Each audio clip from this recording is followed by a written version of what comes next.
friends! This episode was requested by Chris Rogers, one of our lovely backers over at patreon.com/howtowrestling. Have you ever attended a wrestling show only to be accosted by someone accusing you of being a fake fan? Well, not anymore. Now you can prove to anyone that you're a real, actual wrestling fan who knows things about wrestling with my exclusive range of Wrong Wrestler shirts, with iconic designs such as John Cena, Stone Cold Steve Austin, and The Undertaker, and more. Available now in unisex and fitted sizes small to 5XL. And if you don't wear clothes, there are options for you too. All of the Wrong Wrestling shirt designs are available on mugs and tote bags, so you can prove your wrestling know-how at home or on the go. Get yours today at teespring.com/stores/wrong-wrestling-shirts. That's teespring.com/stores/wrong-wrestling-shirts. Until next time, enjoy this, our latest episode. It's How to Sensational Sherri.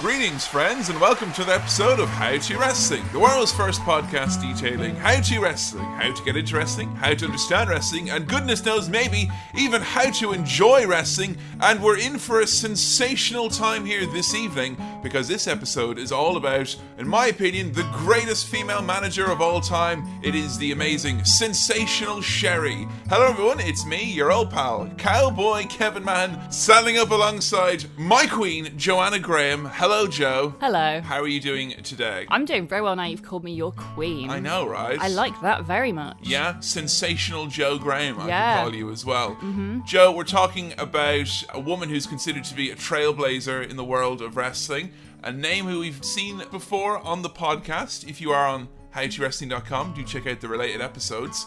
But who, and more importantly, what is Sensational Sherri?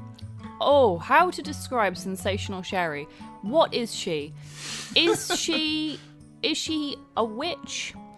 Is she a queen? Is she some kind of mystical screaming ghoul? Is she all of those things? She's many of these things and more besides. Indeed. How would you describe the general look of Sherri? That's again hard to do because it changes every single time you see her. But invariably, she's wearing some kind of over-the-top dress that makes her look like a Disney villain with some kind of fantastical hair with glitter in it. And then her makeup is like just unlike any other person in entertainment. She'll have these huge butterfly wings on her face one week, and then another week she'll have like the most ridiculous winged eyeliner but like bright purple. She sometimes has eyelashes that go all the way up to her scalp somehow, and they're like attached. She one time she had like this kind of, I don't know, it looked like something growing out of her forehead, and then it continued to grow all the way down the side of her face and down her neck. You mean you're basically describing this level of kind of like fantasy and this level of kind of over-the-topness that oftentimes we don't see from female folks here on How to Wrestling, particularly if we're going back in time where not necessarily women were ever there to be much other than like, there's a horrible phrase which Deborah, who's also a female manager, used, which was like to be a candle for the men. Oh. Like just to light the way, but not too much. Yeah. Not to outshine them, but to be a nice candle. Oh, that's really depressing. I don't think Sherri could be described as a candle. No, but it does accurately describe a lot of the female talent in wrestling at the time. Like, think of Miss Elizabeth. Perfectly encapsulates Miss Elizabeth. Now, Miss Elizabeth, pretty much wrestling royalty, but as it pertains to, like, what, her look and whatnot, do you think she's, like, maybe like less daring, I guess? You know? Yeah, absolutely less daring. Well, Miss Elizabeth is basically the Disney princess to Sensational Sherri's Disney queen villain. Honestly, I think Sensational Sherri, a lot of her looks, I think, are designed to be the antidote to Miss Elizabeth. Like, if you think about it, it's all very royalty-themed, it's all very elegant, but very evil elegant. Yeah. Totally over the top, unlike Miss Elizabeth, who's very dainty, very understated in some ways, you know, very classy. Nice. Yeah. I know that you referred to Miss Elizabeth as the Princess Diana of wrestling. Yeah. is there some sort of like heel princess? I'm not very up to date on the royal family, but is there like a heel? Would that make Sherri Camilla? Oh no! What a weird. No, that's wrong. That doesn't work. That makes Prince Charles Macho King Randy Savage then, and no one really wants that. Can you imagine? Oh God, I'm real passionate about rights for the farmers in Lincolnshire. Yeah. That's a deep take for you right there. So with Sherri, she's someone who we'd seen on a few previous episodes. Do you remember her from? I mean, I remember her from Macho Man Randy Savage's episode because obviously she was his manager. Yeah, but do you remember like the first time you saw her? Like, what the kind of were you shocked that there was a character like this, a woman in wrestling? In the 80s or in the earlier years. Yes, but I was more shocked that I'd never heard of her. Like, she's not someone that WWE would like really mention in our current day product. She never really gets like talked about the way that like other influential women of the time do get mentioned, like Fabulous Moolah. Boo. Yeah, isn't it weird to think like when you go back, because a lot of women from wrestling back in those days who it's a bit of a minefield for them. I'm not saying like I'm not trying to forgive WWE. They've made this minefield, but obviously Miss Elizabeth, tragic passing. Yeah, they can't talk about her anymore. Moolah is the one who they want to talk about a lot, but Jesus fucking Christ, I mean, don't talk about her. Please not. They've got Mae Young. Mae Young, yeah. I mean, but Mae was never the big star that they really want kind of to make out retrospectively that she was. She wasn't. Like she was a big star later on in her years, and we will actually be doing an episode on Mae at some point. But I mean, you talk about China as well. Can't really talk about her unless it's in the context of DX or whatever. And of course Sherri as well, another woman from that time who passed before her time, who they feel less inclined to talk about. So I don't understand why that's the case. I don't know. They have no problem really lionizing and really putting up on the pedestal wrestlers who are men or managers who are men who have died tragically young under incredibly suspicious circumstances. I mean, good Lord, I mean, they're still going on about Jimmy Snuka until they really were told to stop. On. But with the women, it seems to be a different story. And like, when we put out the tweet for this, I was expecting like kind of, well, she's less known because she's a woman from the past. But I was really taken aback by the level of love and adoration and the amount of tweets, which again shows one of these things where WWE is just kind of trying to not shuffle someone under the carpet, but just to de-emphasize parts of their past. Because we don't want to think about the 80s and women, because that was when we decided we didn't want to do women's wrestling anymore. It's like especially shocking given they will happily talk about Shawn Michaels, Macho Man, Ted DiBiase, like a lot of people who she was really partly responsible for their massive success, and yet they just will handily write her out of that. And I mean, to think that you could talk about any of those individuals, especially Macho Man and Shawn Michaels, without talking about Sherri, that's completely ridiculous, because she is so important to both of those guys. And we will get into like how she managed to really boost and cement their careers. And in the case of some people, help their careers get started. Now, getting into wrestling back in the day, we've talked a few times about people's route into wrestling. Ain't easy. No, not easy. I mean, if you were trying to get into wrestling in the 80s, oftentimes they would do things like try to kind of prove that wrestling was super tough and you're not tough enough for it. They were very protective of the business. You want to have a guess of what it was like to try to get into wrestling if you were a woman in the 80s? Oh God, you're going to tell me it's like far worse, probably. I mean, you could imagine though, right? I don't know what to expect really, because like I don't actually know anything about women's wrestling from this period. We've not really covered anyone who's been wrestling. No, this is true. 80s. This is the kind of the furthest back we've went with women's wrestling, and I have to say, it's been pointed out to me before, way back on an earlier episode about Trish Stratus. I downplayed almost the role that women's wrestling played in WWF, especially in the 80s, kind of making out that it wasn't a thing. I mean, it was a thing, and I feel very stupid that I kind of pushed that. That's the line that WWE is kind of almost... That's what they want you to believe. Yeah, and even, like, they look back at it and they don't mention things like the Jumping Bomb Angels or Rockin' Robin or Sensational Sherri. You know, they talk about Moolah or whatnot. You know why it is, though? It's because they decided they didn't like women's wrestling and they stopped doing it, only to bring it back later. How bad does it look for them if they go, actually, we had really successful women's division and yet we got rid of it, only to bring it back 20 years later? Like, it looks bad for them. It does. And particularly when they did bring it back, it was for, sex appeal and whatnot primarily was the goal. Whereas in the 80s, it was actually taken quite seriously. Yeah, it was competitive stuff. But the women's wrestling was still very much like there's still fewer women's wrestlers than there are male wrestlers. It's still a male-dominated industry. It was that times 10 probably back in the 80s. And Sherri grew up in New Orleans in Louisiana, and she was a fan of wrestling from a young age. She decided when she was 18 years old she wanted to become a wrestler, and she went to the local matches and she tried to find someone saying, how can I get into wrestling? And they said, you're 18, too young, come back when you're 21, and only then will we talk to you. No one would even speak to her until she was 21. That's so funny thinking about now how many wrestlers get into it from such a younger age than 18. 18 isn't even considered old No, now. 18 is is the year where most folks would get into it, I think. Yeah.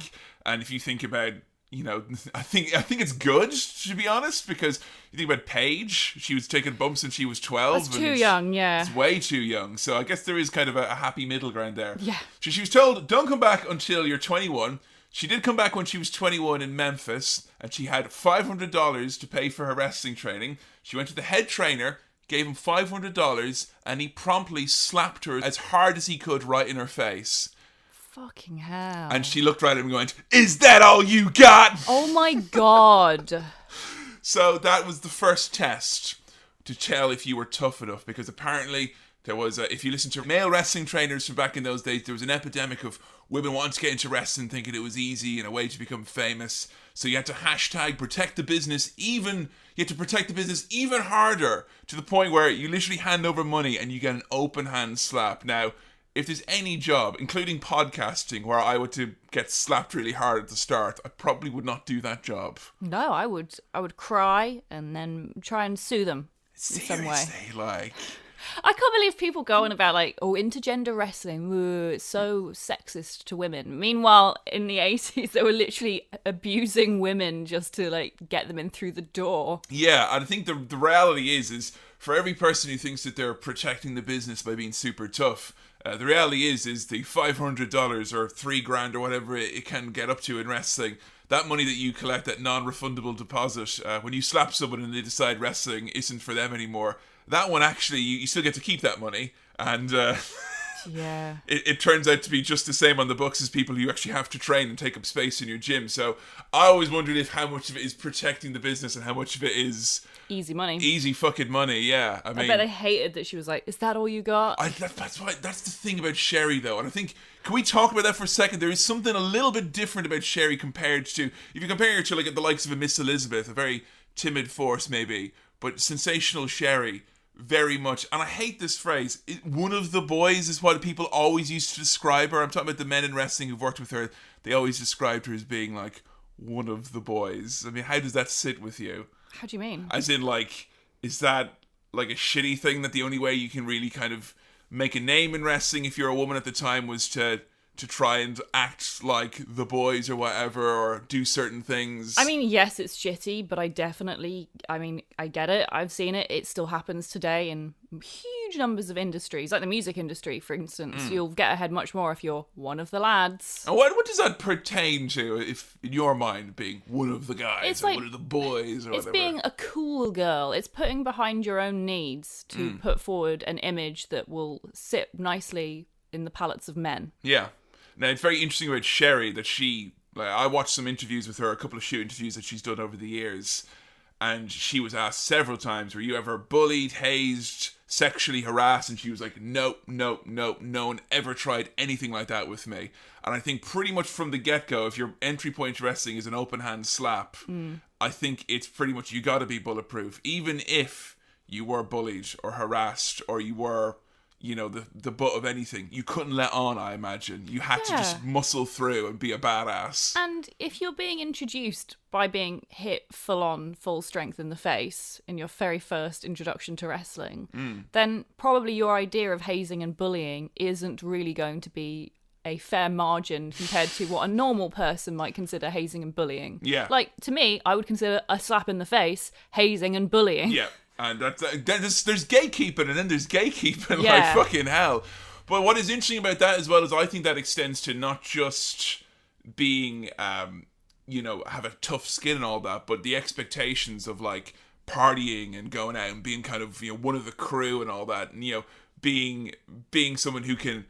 Sherri was always held up as being someone she could hang with the boys because she could do shots with Mr. Perfect. She could keep up. Yeah, I think sometimes I wonder if that's short-sighted, that kind of idea that you have to kind of keep pace with a lot of wrestlers who we now know had serious drug and alcohol issues. Yeah, it's not exactly something to be proud of if you can keep up with Mr. Perfect of all people. Who used to gargle his shots of Jack Daniel's whiskey before he drank them. That was the Mr. Perfect rule. Ugh. So when we talked in our episode about China, we mentioned that when she got wrestling training, it was quite different. There was a lot she was the only woman in the class, and she kind of observed a lot. She didn't do a lot of the drills and stuff because it was known that she would be more of an attraction in the first instance than someone who's going to be wrestling every week, which she obviously went on to do.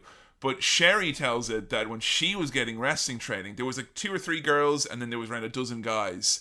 And they would actually have more bump training and more circuits to run and more to do than the men. Wow. So the men would do 100 back body drops. The women would do 120 or 130. Jeez. And the idea being, again, that only the toughest of the toughest of the toughest women could survive. A tough man could survive, but a tough woman wasn't tough enough. You had to be the most bulletproof, toughest motherfucking woman in the planet. I get where they're coming from. I understand they probably felt that they were in a way protecting the women from a horrible industry.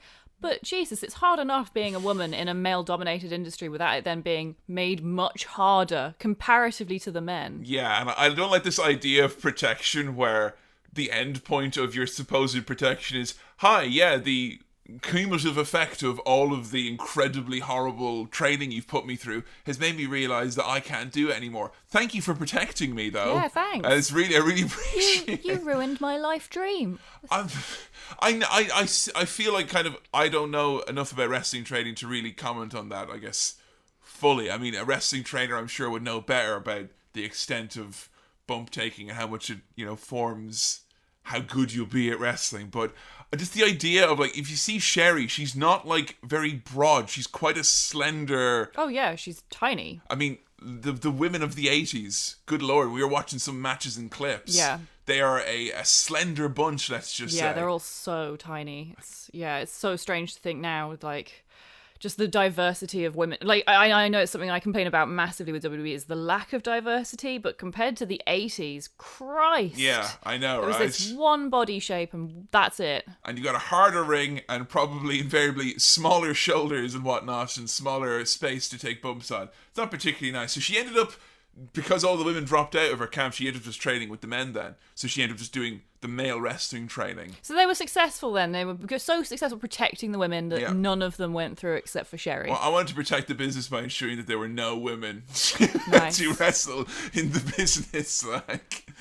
So yeah, she was wrestling with the men, but many people then said that's kind of one of the reasons why she went so far in her career was that she had a versatility.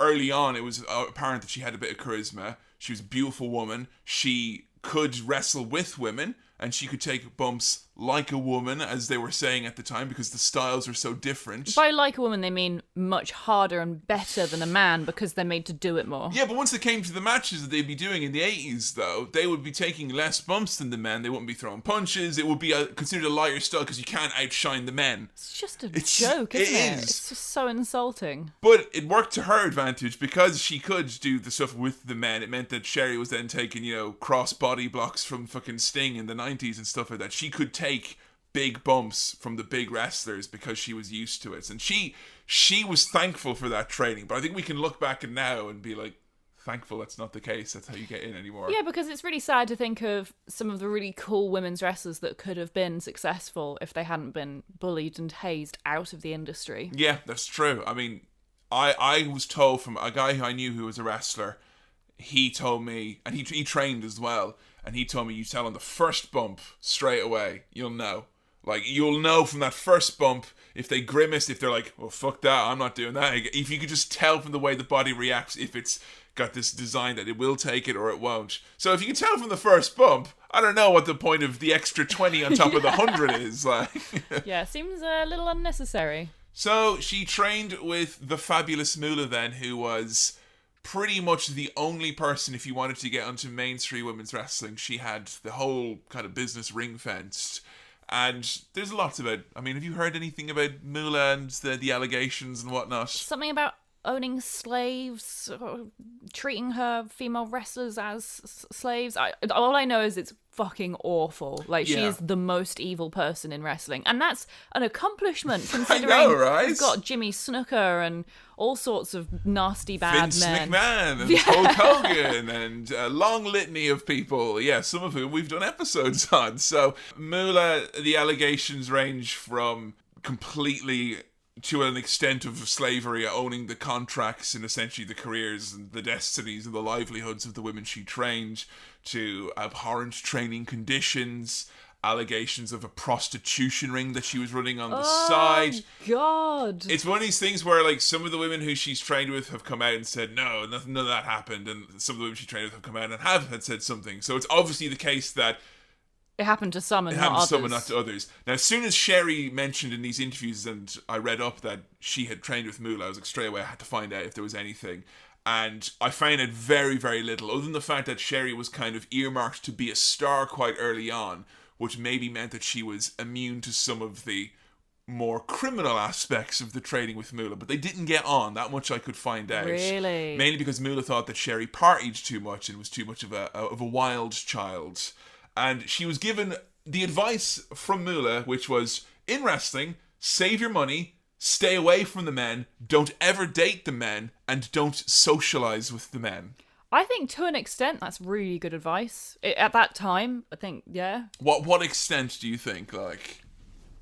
So save your money, obviously that's a good one. That's a great idea. There's too many wrestlers who partied really hard, spent all their money, and then once they were injured, they couldn't wrestle anymore and they had no way of earning an income, and they weren't qualified in other areas, so that was it. They were fucked. But the union will... Oh, never mind. Wait, there's not a union. Oh. Wait, Hulk Hogan ruined everything for everyone. Thanks, Hulk. But not socializing? I think not socializing is a little far, but I'd say don't date the men. That's good advice, because shit happens with the men.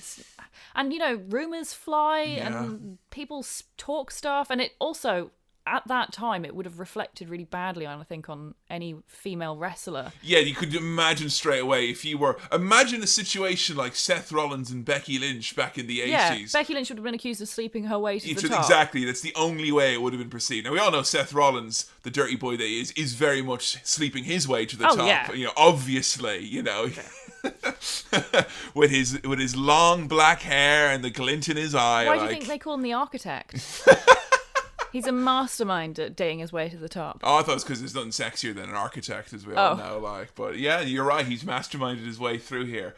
But I think so. Like, she didn't date men in wrestling, but socializing with them, I think that worked to her advantage because, in her case, because she could keep up. But I think, I don't know. I think most women wouldn't necessarily have benefit in that way because it's a horrible environment to be in. The men partied too hard. Yeah, I mean, I'm reading Bret Hart's book at the moment, rereading it. You had to stop and put it down because you were too depressed to continue. Oh boy, the drug use, particularly. This is the time, like, kind of the early 80s to kind of the very early 90s, maybe late 80s. It was cocaine was just the absolute, ran through the business like a fucking white vein, and then it became somas and painkillers and whatnot, and steroids all the way up through until, depending on what company you're in, it stopped with the steroid scandal a bit. But yeah, you're talking about a wrestling industry that had like 20, 30 years of heavy drug use built into the very fabric and nature of it. Socialise with the men if that man is Owen Hart.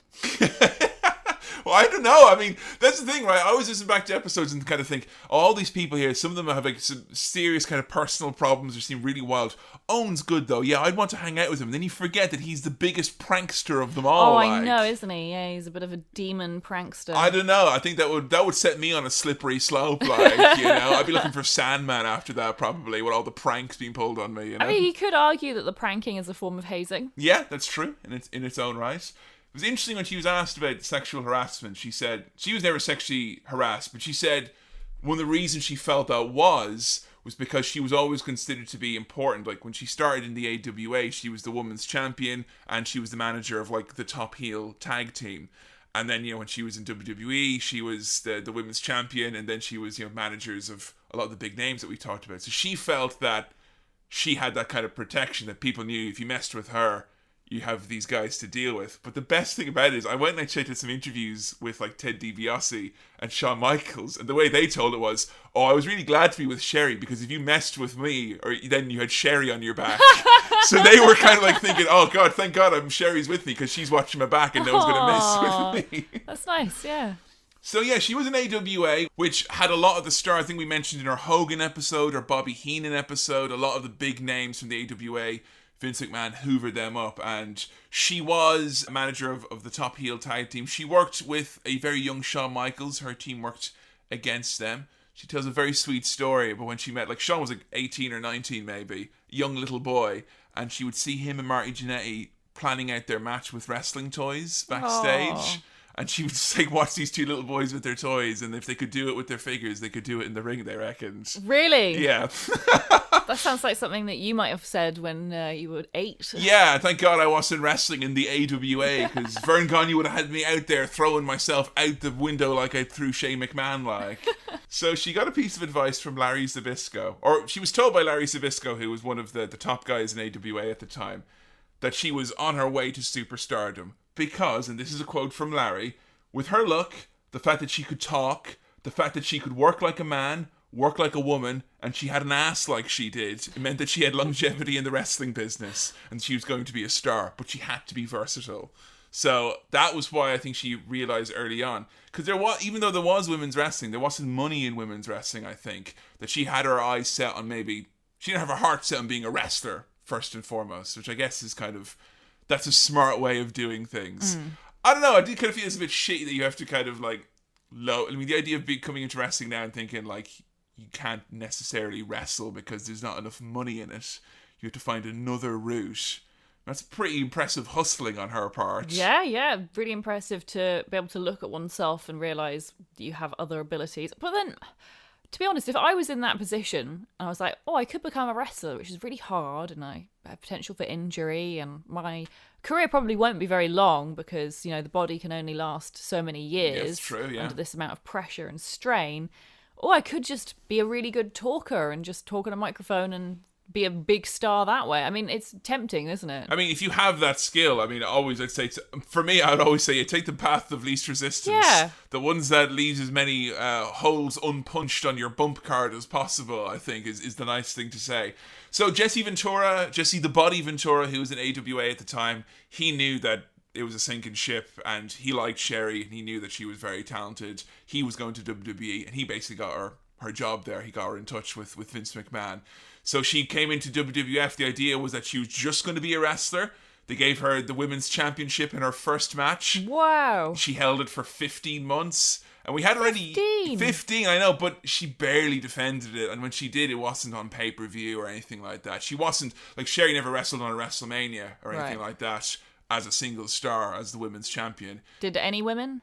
Yes. Moolah did, I believe. But not the women's champion. Yeah, Moolah was the women's champion, I think, in the first WrestleMania, and she wrestled there. But yeah, it was, I think, obvious. She was happy that she was working with WWE, but it was obvious that they were giving her the belt, and they didn't really know what they were going to do with it, and they certainly didn't have any plans with her. She did a Survivor Series match. That happened. She was a face. It's really weird to think of Sherri as being a good guy. Yeah. But again, even though she was against Moolah, who is obviously so evil that anyone seems like a face in comparison, it's a Darth Vader, Emperor Palpatine vibe, I guess. If you're against Moolah, you just have to be a face. I'd never seen much of Sherri wrestling. And we had a few people say, we had a lot of people send us recommendations and stuff. Not a lot of match recommendations. I think it's safe to say that people didn't really necessarily remember Sherri as a wrestler first and foremost.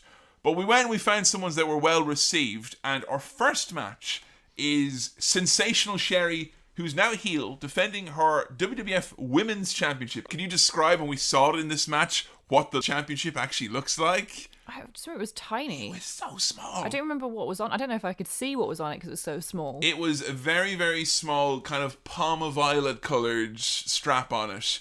and it looked like a big belt buckle. I mean, it looked cute. I would wear it. Yeah. But I wouldn't want it as a championship. No, it's very much, I mean, I know they don't like to use the word belt, but it's very much a belt. Looked like a belt. So, our first match we decided to look into here is Sensational Sherri defending her championship against Rockin' Robin, one of the big names in women's wrestling from the 80s. This is from Primetime Wrestling in 1988.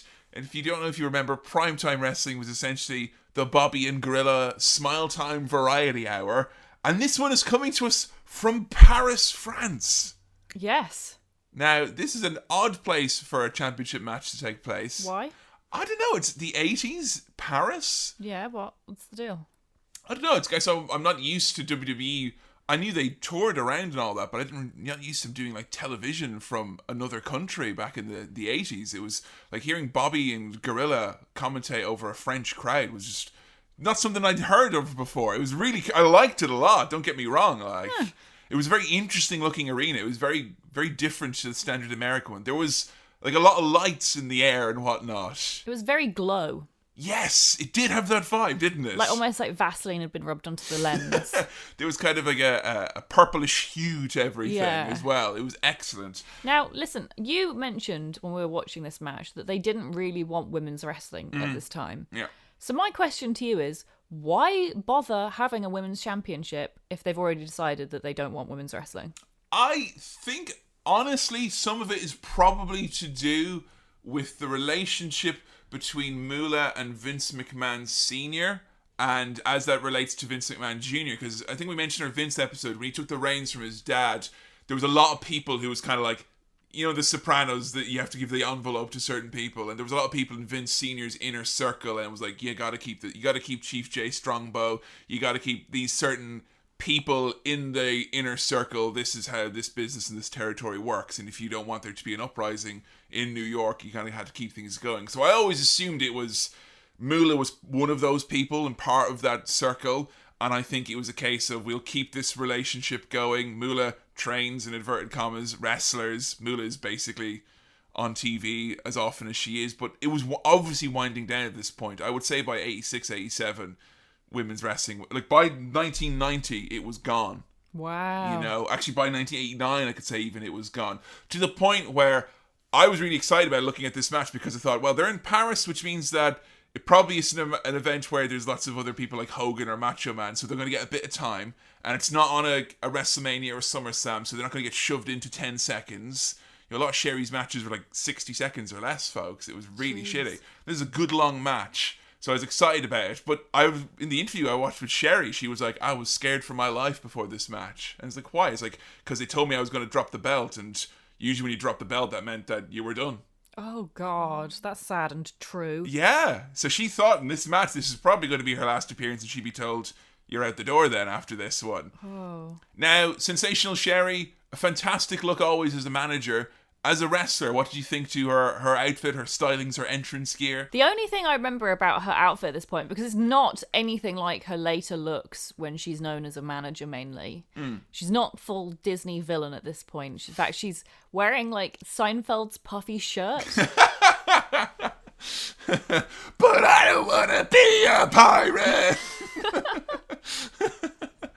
And she had nice sparkly singlet on as well, you know. Yep. And what I like most about ladies wrestling, as it was called here at the time, was that they came out with women with little signs in their names done in glitter behind them as well. Yeah. That was so glow. Fucking hell. Bobby mentioned that it's unfair that the women don't get a man to hold a placard for them, because the men get women, but the women get women as well. I love this. This happened a few times in our watchings, folks, where lines of heel commentary where it's like, man, I want there to be equality. Boo! Get out of here, you weasel! So they're dancing around the women in a weasel suit, but I just want there to be equality. Get out of here, you rat! So yeah, I'm not gonna lie, I did not anticipate much from this. I thought this would be low impact. I thought, God, if women's wrestling in the year 2000 was as bad as it was with the no punches, surely it's going to be hideous here, that there's going to be nothing in this match and the crowd's going to be bored. And I that was my prejudice against this match. I was quite excited for this match. No, I wouldn't say very excited. I didn't really know what to expect. But as you said, after our Trish episode, we had quite a few people come in and say women's wrestling was great in the 80s and earlier even. It was taken quite seriously, and it's only in the 90s when it actually got kind of written off. And diluted and kind of transformed into something else, yeah. So I'd say I was definitely intrigued as to what this would look like. I didn't really know if it would be hard-hitting per se, but I thought it'd at least be different to women's wrestling in the 20 years prior. Yes, I mean, I would definitely say this match was not hard-hitting, but it fucking blew me away. I loved this. I was completely blown away by it. I didn't anticipate this at all. And this is me going in with rock bottom expectations of thinking, oh, WWF aren't going to present. And I guess it was less me thinking like, oh, the women couldn't wrestle. I didn't think that. I was more thinking on the lines of WWF won't allow these women to present a contest. They will put such handcuffs on them or tell them that they can't do certain things, which will mean that the match will be difficult for them to pull off. So first off, we have Bobby and Gorilla Monsoon mentioning on commentary that they have a bit of a bet going on this match. And if Robin wins, Bobby has to pay for dinner. But if Sherri wins, Gorilla Monsoon pays. And this is important because they'll refer back to this later on in the match.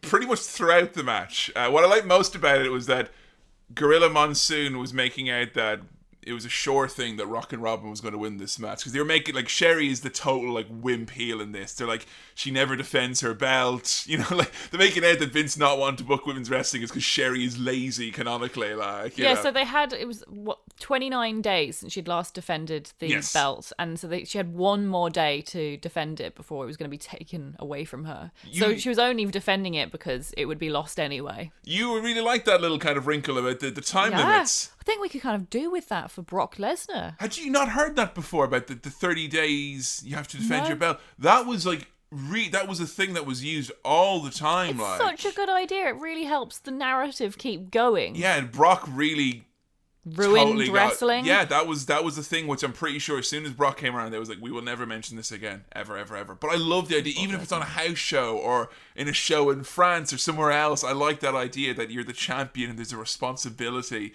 You have to arrange a defense of your title at some point.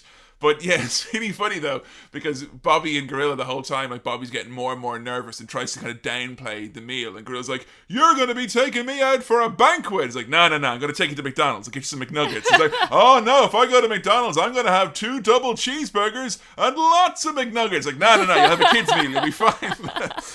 Lots of McNuggets. I loved Sherri's selling in this. Yeah, it was really good. I loved that every time she got caught out as like, she was doing the classic heel thing of like, she always pointed to her head making out that she was super brainy, and then, like a second she got the slightest bit of advantage, she was like, aha, I'm so smart.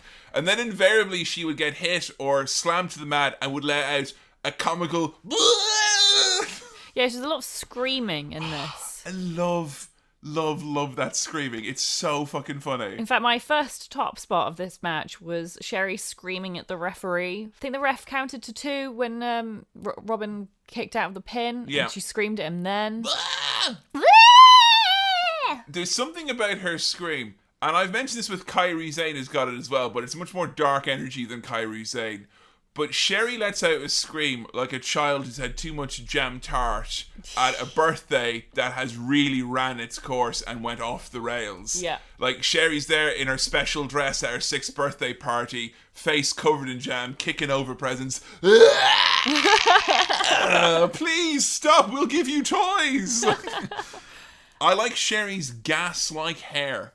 Yes, there was a lot of effective hair pulling in this match, and I think both women had quite effective gas-like hair. So it looked really, really, really cool when you see them grab it and throw each other around. It's very much like that's women's wrestling in WWF at this time. They like the hair pulling. That was part of the package, I think. What I like about it is it's not sexualized, because in later on women's wrestling, hair pulling became a big thing again, and it was used as like a sexy kind of, ooh, I pulled hair in a cat fight. Yeah. It's just like, okay, why would you get off on women pulling each other's hair, you fucking freaks? Get a life. Well, I don't know, I just get off on Mick Foley pulling his hair out as Mankind, because that's some sexy stuff, like. We had some questionable commentary from Bobby throughout this match. I knew this was going to happen. I knew it was going to happen. After our episode originally on Bobby Heenan, I was like, wow, I love his commentary. It's so good. I mean, sometimes he takes it a bit far, but I love it. Hadn't seen him on a women's match at that point. Yeah, and that's like, that's very much like probably the case for most people, because I don't think many people have watched the random episodes of Primetime Wrestling or Saturday Night's Main Event where they happen to have women's wrestlers on. I think folks have, but it's probably not what people check out by and large. They're in the minority. So yeah. Some choice quotes. He calls Rockin' Robin the ultimate bimbo. That's... So she runs out to the ring at the start and he's like, oh, like the Ultimate Warrior, that makes her the ultimate bimbo. Now I would challenge that and say that the Ultimate Warrior is also a bimbo, you know? Right, because he's blonde, unlike Rockin' Robin. Oh, it's so fucking stupid. Like, it's just an excuse to call a woman stupid. It is, yeah. Another choice quote. She's not going to tell you. She's a woman. She's a liar. Cool. Bobby Heenan, all women are liars. That's now just to think though, that's 1988. You know, nearly 20 years later, all women hate each other. Says Booker T. Like, you know, fucking hell. Not good. Another one though that did actually make me laugh was Bobby saying, "Imagine coming home late to dinner," to her, referring to Sherri, and it was the mental image of coming home late to Sherri, but in her character Sherri. It's ruined. Yeah, I think that was a pleasing image. I believe Bobby Heenan on some other clip we watched said of Sherri, "Imagine her coming out of a cake at your birthday party." Which again, in full Sherri garb, her smack, like she wouldn't come out the top, she'd come through it. Yeah, ruining the cake. No one can get a slice. No. It's all in her hair. There's glitter all in the frosting. How glittery is Sherri as well? Can we talk about that? It's very glittery, yeah. I don't know how she puts it all in her hair and it stays there. Yeah, that's like... I mean, there was a point where she was thrown to the outside and I looked down at the mat and the mat was just like... it was like someone had made a glitter painting or something. There was so much glitter on the ground. I quite like that. She covers every inch of her body in glitter. Like, I imagine when she went to the toilet, some glitter must have come out. There's no way there's not glitter in her system. Yeah, imagine showering after a match when you wear that much glitter. It's just like burp and glitter comes out like, or something. Fucking hell. I'll tell you what made this really enjoyable, this match, and I think it harkens back to a bygone era. And I think the 80s is a bygone era in many senses for fans being so family friendly and, you know, engaging and very forgiving and just like wanting to cheer the good guy and boo the bad guy. And take that to France where they're probably not seeing a lot of American style wrestling. This crowd is fucking amazing. Yeah, they're on fire. They're so into it. Every little thing that they do, the crowd roar their appreciation. Yeah. There's so many times where like Sherri's caught in a move, like she's up on the ropes and she's trying to get out of a submission hold. The referee's like 1, 2, 3, and she's like, make her let me go. And then she lets her go, Robin, and then she bumps to the mat, and the crowd, like literally, you can just hear everyone laugh. Yeah, and that's amazing. That's when wrestling's at its purest. It goes beyond language barriers, all that. I fucking love that. It's so great and pure. My second top spot coming up now was when Sherri was in the full Nelson and she reversed it right back into another full Nelson again, only to then scream at the top of her lungs. It's very funny to see. Screaming is underutilized in wrestling. We've said this in mouthing off generally. We've said this many times. Mm-hmm. Stop being so fucking goddamn quiet, everyone. Yeah, take a leaf out of Sherri's book. Scream a little. Yes, make some noise. Speaking of, this match was funny. This was a funny match. In ways I did not expect it to be. I thought women's wrestling at this time would be kind of quite serious, and I don't know, I guess a lot of the stuff from Glow I kind of thought was just to Glow. Yeah, Glow had the campy stuff, and that was that. They had the silly characters. That was very much their gimmick at the time. I kind of assumed that WWF at this period would be much more like women are expected to be kind of taken a bit more seriously. Well, the way they like to always break it out, it's kind of like, oh man, you see them women back in the 80s? I mean, they were tough, man, but oh man, they weren't easy to look at. And then the Attitude Era came around and everything became sexy. And it's like, no, actually, the women back then were both beautiful and incredibly athletic. And honestly, I want to look into some more of the women from this period because there's all sorts of shit that was pulled on the women at this time. You know, we're going to be talking about the Montreal Screwjob at some point. One of the women's wrestlers from this time had a very similar thing happen to them as well. No one really talks about it as much. They weren't treated with respect by the office, I feel, all the time. But here, they're showing that they can fucking do it, and I loved it. Sherri bumps her ass off in this. Like, seriously, she floats. She has this big, massive floating back bump, and I love it. It's fantastic. The French crowd come alive, as Gorilla Monsoon says, the French crowd, they're on their feet, they're chanting something. What were they chanting? I don't know. I couldn't make it. Of course, they're French. They're French, and unfortunately, my French did not extend beyond my junior certificate. So I'm not bone at it, which I believe means good. I wish I knew enough French to say this is wrestling in French. Hey Google, how do you say this is wrestling in French? In French, that's c'est la lutte. C'est la voûte, easy. C'est la voûte. C'est la voûte. I definitely knew that and I didn't have to ask Google. Cut out the bit where I asked Google. Hey Google, what's fight forever in French? Nah, I'm not going to bother with that. Nah, you know what, guys? I actually don't think that's a good quote. I think it's disrespectful to the performers. Everyone hates that chant anyway. Everyone hates that chant anyway. I need a break sometime. Get an amazing sunset flip out of the corner, which I absolutely loved. And then a top rope bulldog by Rockin' Robin to Sherri. Did not expect to see that. And Robin picks up the win and the WWF Women's Championship. My final top spot happens immediately after Robin gets the pin. Yeah. When Bobby Heenan doesn't say a word, he just vanishes. He just fucking runs away so he doesn't have to pay for dinner. I mean, come on, he was only going to order some chicken McNuggets, man. I mean, he could live up to it. Gorilla Monsoon says he's got his henchmen there waiting so he won't be able to escape. So this match is actually available on the network as part of the Women's Evolution playlist that they put together.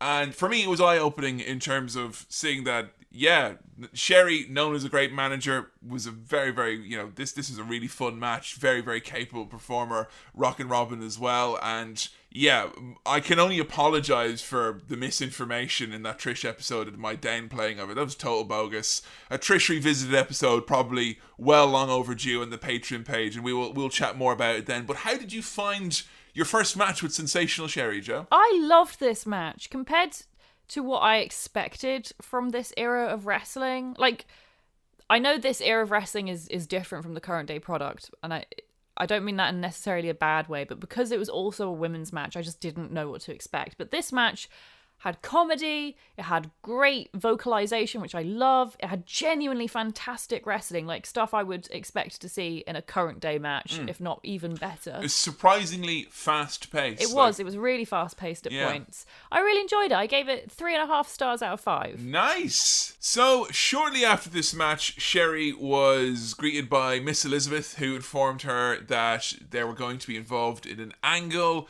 as Macho Man was getting rid of Elizabeth, turning heel, and they were going to do a storyline where he was going to pick Sherri Martel to be his manager. She was the only, other than Miss Elizabeth, obviously, she was the only female manager in WWF at the time. Wow. And that was considered to be like kind of a big thing, because this is the point, like, in Macho Man's career, this is after he's won the World Heavyweight Championship. This is after he's feuded with Hulk Hogan. This is after Ricky Steamboat. Like, this is when Macho Man is firmly not just considered to be one of the best athletic competitors in the world. He's also one of the biggest box office draws. He had a year on top with the World Championship.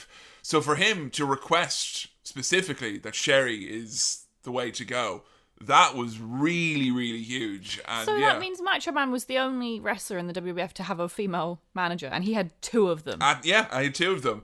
I mean, of course, other people had female managers then, but those people were invariably people who Sherri managed. So yeah, Sherri was and Sherri wasn't a valet, and I think that's important. I mean, no disrespect to Miss Elizabeth, but a valet is there to kind of come out and point at them, take the jacket. Not necessarily say much. And not to be involved as a character in the matches. And Sherri said what she loved most about working with all of the men she was then paired with was that they were all incredibly generous, and they all knew that because Sherri was a professional, they could say, do whatever you want in the match, because they knew that Sherri would never do too much. She would never distract from their performance. She would always kind of complement the performance.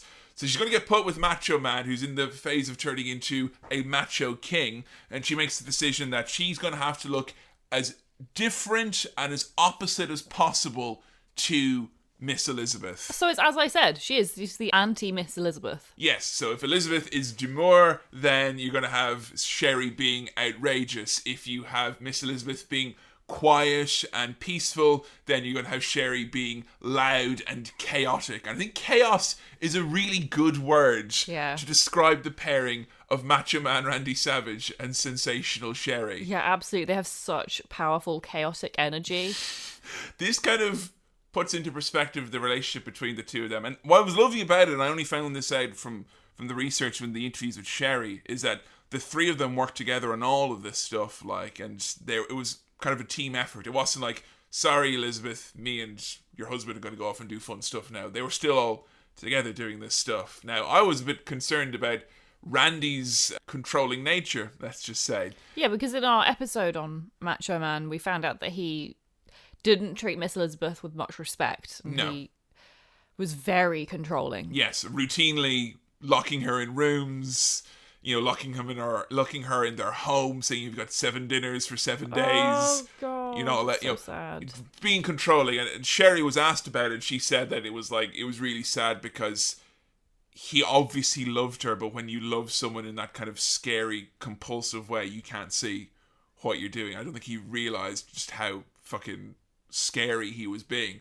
But on one of the first nights they were all together, he walked out. He's like, I'm off to the match now. I'll see you guys later. And he locked the door behind and left Sherri in the room locked behind. So just locked them both in? Locked them in. And then Sherri went up to him straight afterwards, like, if you ever lock me in that room again, I will punch you. She was completely never do that. Ever, ever, ever, ever, ever. And he never did that. He never tried to do that. But it was just interesting that he tried to do it with her, with Sherri. God, he's such a strange, controlling, manipulative man. That's And that's very revealing. It's not just Elizabeth he tried to do it. He tried to do it with Sherri as well. But Sherri was not having any of that stuff. And it's surprising that he even tried to do it to Sherri because she's such a strong presence. You'd think it would be so obvious that she wouldn't put up with that shit. Yeah. And that he wouldn't have even tried. But obviously there's something about women to him that it's just no, gotta lock him in a cupboard. Yeah, I understand if he's because he is, he's the main event performer and stuff like that. I think he feels a sense of ownership almost. I'm not sure what it is. Gross. But it's controlling and it's fucking weird. It's scary. It is. What if there'd been a fire? Yeah, right? You locked in a fucking... Sorry, I locked her in the room because I thought that was... I love you so much, I thought it was more important that you'd burn to death than you have any sense of freedom. It's so fucking weird. But yeah, I just thought that was worth mentioning. It's worth bearing in mind. I don't think you and I have got a Macho Man Elizabeth energy, but I do think we have a bit of a Macho King Queen Sherri energy to our relationship. I only very occasionally lock you in rooms. Just when you've been very bad. So, the promos with Sherri and Macho Man, we sat down one afternoon and I think we just popped on a playlist, and I think if we watched a dozen, we watched 2 dozen. We did so many of them, and this is what I love about promos back in the day. You get the plain background, it's 60 seconds, what's the match, what's the feud, sell us on the next thing, the show, the pay-per-view, and fucking hell. What did you think of these? I loved them. It makes me sad in a way to see how far we've come from this era of promos, because I do believe this is a golden era of promos. Now we have people talking awkwardly to interviewers. There's no looking at the camera. There's none of this kind of talking directly to the audience anymore. You're right. That is such a thing. How many times do you see Seth Rollins or Roman Reigns with their head down talking to a very small person. Very tiny viewer? Whereas you think about all those... God, I've never considered that. You think about all of those wrestlers and they would look Stone Cold, Hulk Hogan, whoever top guys, they'll look straight down that lens, right into your fucking soul and sell you. It's really powerful. It is, you're right, yeah. And as well, it allows for a lot more creativity within the confines of what they have. So I loved one of the one of the promos we watched with Sensational Sherri and Macho Man was they both had their back to the camera. And I loved that about Macho Man when we did his episode, but her coming along and then doing that as well. Yes. And then just having a conversation together, you can't see their faces. And it's like, it's so powerful because you're so used to them looking directly at you that then to do the opposite of that is like really like, oh, what's going on here? This is so strange and unusual. Yeah. I like loved sometimes it. they take turns where her back was turned to Yeah. you there, and then he turned around, spinning, and then she turned. You know, we talked a lot about Randy's insane energy in his episode, and he was put with a lot of folks, you know, in his career. You know, obviously he was Miss Elizabeth, he was in the NWO, he had Team Madness in WCW, but everyone always struggled from either trying to keep up or at least, you know, get anything in while Randy was there. It worked with Miss Elizabeth because you had this very calm presence looking lovingly at this She was just madman. a pretty face, basically, to kind of offset very strange-looking Macho Man. It worked together in harmony, but Sherri is there being all the same chaos, energy, shouting, madness. It should be too much, but it isn't. It's something about Sherry's ability to enhance the talent she's with. She just sort of feeds off it and then feeds it back to him. She does the same kind of over-the-top hand movements, the scary eyes. The hands are always moving. Yeah. I love that she's got the weird fingers and all that. I just love these ones. I mean, obviously the promos themselves and the verbiage is absolute fucking insanity. But the looks and the costumes. You got Randy doing the Macho King thing, so he's wearing all the vibrant cowboy jackets and all that. And what's really cool is that it was quite collaborative. They would work together, you know, with the king and queen costumes to make them kind of complement each other. You know, he'd wear gold, she'd wear purple, and kind of work well together. They had a great eye for it. But man, some of the looks, there was one of the promos where they were talking about a match Randy Savage is going to have with Jake the Snake Roberts. And Sherri is scared of snakes. Oh, yeah. So she has her back to the camera this time because she's scared of snakes. And she's like going, No, I hate snakes. refusing to turn around, and Macho Man has to kind of like spin around her to try and get her to look at the camera. He's like, I promise I'll protect you. And he's like, you're not scared of snakes. Yes, I am. No, you're not. Yes, I am. You're not scared of snakes. And she's wearing like what appears to just be a regular kind of gown. You can see the back of her face. She's got the Sherri makeup. But when he spins her around, the makeup is kind of gone from her eye. It's just like Jigglypuff is went. Yeah. She's got this crazy jagged line all over her All face. over her face, and that's I think the one that goes down her neck as well. Yes. And she's just like wiggling around, her fucking crown falling off because she's like screaming about snakes. And it's like, wow. Like, the look matches the energy so fucking well, and I adore it. It's so far from where we are now, though. Yeah. You wouldn't get an nth of that chaos in a modern product. Is it because it's only ever 60 seconds or less that this never kind of becomes too much? No, I don't think that's fair at all. I don't think it matters about how long it is. It's the fact that they have to do this silly sports entertainment style of like, oh, we have to make it seem serious and like actual competitors. So they have to have these interviewers dressed very nicely, and they have to be in front of this zone or a red velvet curtain. It's always exactly the same thing again and again. They're always talking very seriously. They're even saying the same things over and over. It's boring. I mean, that's what happens when someone's too scripted. You know, people always talk about kind of scripted promos are bad because you won't get iconic stuff like Austin 316 or, you know, Dusty Rhodes classic promos. Like, they always mention the iconic promos, but it's almost more important for the smaller promos, because we watched like dozens and dozens. A few of them were like, you know, people once saying, oh, make sure you watch this one, but so many of them were just, you know, everyday run-of-the-mill promos, but they were all great. And I think that's the more important thing, is that the average thing, not just the standout moments, that the average thing you can really sink your teeth into and really enjoy. Can you imagine nowadays being like, yeah, let's line up some modern promos to watch over and over, and let's watch like a whole hour of them? You wouldn't want to do it. You wouldn't want to watch more than one. That's true, yeah. They're hard to digest. But you can totally binge the promos from this time. They're so watchable. I mean, we watched all of the ones we could come across with her and Macho Man, all of the ones with her and Shawn Michaels, all the ones with her and Ted DiBiase, even her and Harlem Heat. Yeah. Like, they're all great in their own way, and every single one was totally unique in terms of visual appearance, but also what they were saying. And none of them had a script. They were probably just whispered in the ear beforehand, make sure you mention this match, this is the date, this is the arena. And that was probably it. Like, Wow. you know, that's the script there, you know? Let the professional wrestlers do their fucking profession, you know? Like, I get the need for scripts with certain wrestlers who haven't got the ability to improvise. I don't think it's fair to say to everyone, right, you've got to just improvise everything. Yeah, That's just, we expect that of you. Not everyone's going to be good at that. But for those who can or want to try, why not let them? I heard this suggestion a while ago. I think it was Chris Jericho said on his podcast, and he was like, once a show, every show, you should pick a random wrestler on the roster. Doesn't matter if they're a main eventer, storyline, no storyline, and you give them a microphone, you say, go out to the ring, you have 5 minutes. That's it. Say whatever, do whatever, get yourself over, and in front of the crowd with a microphone. I think that's a trial by fire, to be sure.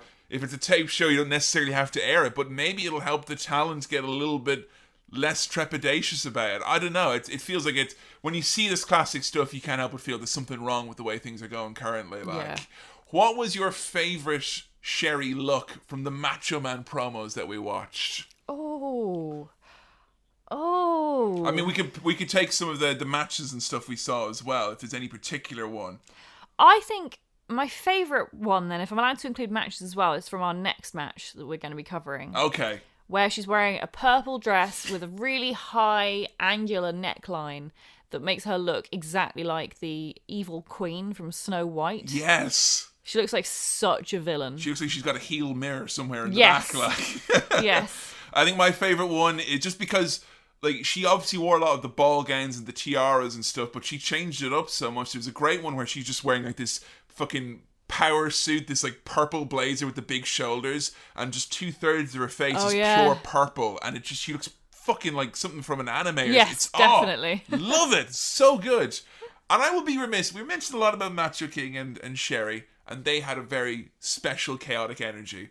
But there's one other individual that can make that chaotic energy even more chaotic. And I did show Joe, the few I could find, the promos of that very special trio of Macho King Randy Savage, Sensational Queen Sherri, and Zeus. Zeus, who never seemed to say much. He was just there with his Z on his head. Yep. And his big eyebrow. I did show Joe the cauldron promo, yes. Yeah. They're very, very important with all the madness where they're basically doing Lord of the Rings, like, look into the mirror. What will I see? You will see many things. Miss Elizabeth, where are you? Miss Elizabeth, are you afraid? The one I really wanted to show Joe, which is very special to me, is the promo before the cage match that they have. And you've got Zeus and Macho Man with a very obviously single panel of the steel cage wobbling back and forth, and Sherri climbing up and down as Macho Man is just going full hell for leather, drenched in sweat, and Zeus just going, ah! And Sherri's just climbing up and down in a fucking fully sequined, ruffled feathers ball gown, climbing up and down a cage, just going, you don't know where I'm going to be, Hogan! You don't know where I'm going to be! Oh my god. A couple of those that we saw where she climbed up cages. There was one we watched with Ric Flair, yeah. and he kept on trying to pull her down. Like, not yet. No! She literally climbed up and then went upside down the other side. There's something about Ric Flair in his Sunday best behind the cage going, ah! Is that was his Sunday best? He looked like a toddler. He's wearing his kind of what he'd wear to the golf club, you know, like Just nice a t-shirt and tan slacks, and Sherri in full Kiss Demon mode, like just going, ah! Absolutely beautiful. And yes, our next match, one of the standout moments, I think. A great moment from Sherri and Macho Man's career together. Obviously, the most important moment and the best moment is from Macho Man versus Ultimate Warrior. We have obviously covered that match. I would make sure to go and check out our Macho Man episode for full details on that. What did you think of the promo, though, between Sherri and the Ultimate Warrior? People love that one. They say it's a real standout performance from Sherri, where she managed to get a storyline out of the Ultimate Warrior by propositioning him. It hasn't aged very well. No. The whole seducing a guy to get him to do what you want is very cliche. Kissing him on the chest. Like, Yeah, you know. wasn't my bag. Yeah. I see why people like it. It was very well done considering the material, but And yeah, very different from what was on TV at the time, I guess. If it's very Hulk Hogan cartoon, someone being seduced is... yeah, but when is, you've seen the Attitude Era, it's kind of like, yeah, okay, yeah, I've got that 5 times this week on Raw, so I don't really need to see it again. Although next time I'm asked for anything I don't want, I'm going to give a fully throated Ultimate Warrior. No! That was the best bit. That was her going, No, him saying no in 7 syllables. I like that she sold the no, though. Like, Yes. it was a fucking, like a move. Like, ugh. So, yes, our next match comes from the beautiful time between Sherri and Randy together. This is from WrestleMania 6, as the Macho King Randy Savage and Sensational Queen Sherri take on the Common Man and the Common Woman. It's Dusty Rhodes and Sweet Sapphire, baby. Now, Joe, have you ever seen anyone as Sweet Sapphire? She's so sweet, Sapphire. It's such a shame that, like, she was just decided to be plucked from... Where was she plucked from? She worked backstage. I think she was, like, worked in either makeup or something, but they didn't go to the performance school or whatever No, it was. it seems a bit sad that it's like, you know, there should be more diversity of both race and body shapes in wrestling. And, you know, if more women who looked like her were given opportunities, I think wrestling would be a better place. And instead they just go, nah, it's just funny if we get someone who's never had any training. So, I mean, I admire Sapphire greatly for doing this because, fuck me, I wouldn't. Yeah, seriously, go fucking wrestle and WrestleMania. No Yeah. training, like, you know? Taking spots and doing actual wrestling moves she does in this match. I don't know. I mean, we'll do chat about it in the Dusty episode. Many people believe conspiracy theories and otherwise, but many people are of the belief that a lot of what happened to Dusty Rhodes during this tenure, because he had been outside of WWF, and Vince McMahon likes to flex his creative muscles and show you that he controls your career. Many people felt that this was Vince McMahon trying to have a bit of a rib on Dusty Rhodes, who's also already had a rib with the name The Big Boss Man, and also Virgil being used as a servant for the $1 Million Man. But I think the idea was that, if you're so charismatic, why didn't you get this normal lady over if you're so charismatic? He manages it though. Oh, yeah. Like, absolutely. They come across as such baby faces. Yeah. Now, I was reading up about this one in terms of whose job it was to make sure that Sapphire was ready to do all of this, who trained her, because she didn't have any formal training. And you guessed it, Sherri, it was her job to teach her how to do all of the spots. And Sherri said, like, it was one of the toughest things she ever had to do in her career, because she wasn't a trainer, you know? She doesn't even look like she's particularly athletic necessarily. Yeah, and she was doing, like, they were doing really basic moves, like they were trying to do in the ring, like a snapmare, a little rollover and stuff like that. And one of the basic moves that she did, and this is, it's not as if we got to go to the performance center. This is the 80s. You're going to do this the half an hour you have before the show is starting. So she was doing this training in front of Vince and everyone. Oh god. And she said there was one like real basic move that she did with Sapphire, and like it was like just roll through like that, and Sapphire just kneed her full force in the nose. She nearly broke her nose, and Sherri said it was the only time she ever lost her temper with like in front of everyone like that. It was the only time like where she felt really unprofessional. She just blew up, like it's like, please do it the right way, because you can imagine you've got a WrestleMania match. You know what a perfectionist Randy Savage is. Dusty Rhodes obviously has expectations as well, and the real difficulty in this match is going to be Sapphire, and it's not Macho Man there telling you how to do everything. It's Sherri telling you how to do. She has to do it. She's not even a wrestler at this point. No. Like, yeah, she has wrestling training, but she's not like she's doing it week on week. Yeah, I know. I mean, this is what 1992 thereabouts. So Sherri's not been wrestling on a regular basis for around 4 or 5 years at this point. God. She was being used seldomly as a wrestler. And especially, being a trainer is a very different set of skills to being a wrestler, even still. Being good at wrestling doesn't necessarily make you a good trainer. Yeah. Here we are at WrestleMania 6, and I can't help as they're coming out feel very bad for Sapphire, who's got a long, long trip to make in that little ring car, and she's dancing, and Dusty Rhodes is dancing too, but you could just tell there's nerves, Why wouldn't there be? I'd be terrified. Compare and contrast with the King and Queen coming out, where they've got a throne and Sherry's just kind of kneeled down, peering through the ropes. Oh, what a fucking entrance. Randy's got a scepter. They mention at the beginning here that this is the first ever mixed tag match. Yes, first one in the WWF. And one of the competitors isn't a wrestler. Yeah, And the other one isn't a full-time wrestler. I mean, yeah, that's the thing to think, though, that Sherri was really the closest thing they had to a full-time wrestler at the time, you know? Because she was the only woman on the roster who had wrestling experience, who had been with the company for any length of time. So she's the veteran by default, you know? God. It's a lot to carry. We cut backstage to Dusty and Sapphire for a little promo.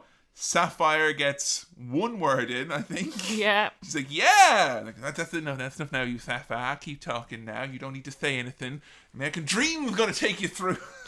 Dusty has a surprise at the start of the match, though, to throw a wrench in the works for Macho and Sherri. Yeah, he's got a special guest coming out to watch the match. It's Miss Elizabeth.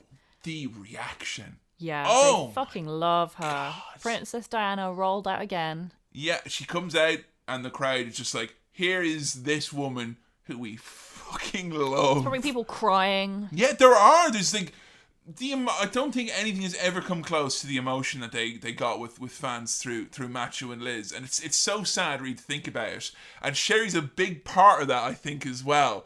It plays out like a Disney story, like her just coming out here just to be there. People are fucking, there's flash bulbs going off everywhere. Yeah. Like, it's unbelievable. The three of them made something really special in wrestling that I don't think has ever been duplicated.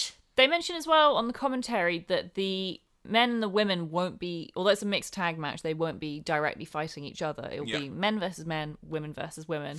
And here we have another inadvertent heel commentary moment, which ends up has aged quite well for a modern feminist audience. We have Jesse Ventura saying, why don't the men and women match up? That doesn't seem very fair. Boo! Get out of here, Jesse Ventura. Well, as a matter of fact, Monsoon and McMahon, that the women should get paid as much as the men. Boo! Get out of here. Oh, look at the conspiracy theorist, Jesse Ventura. What a nut. He thinks men and women should be equal.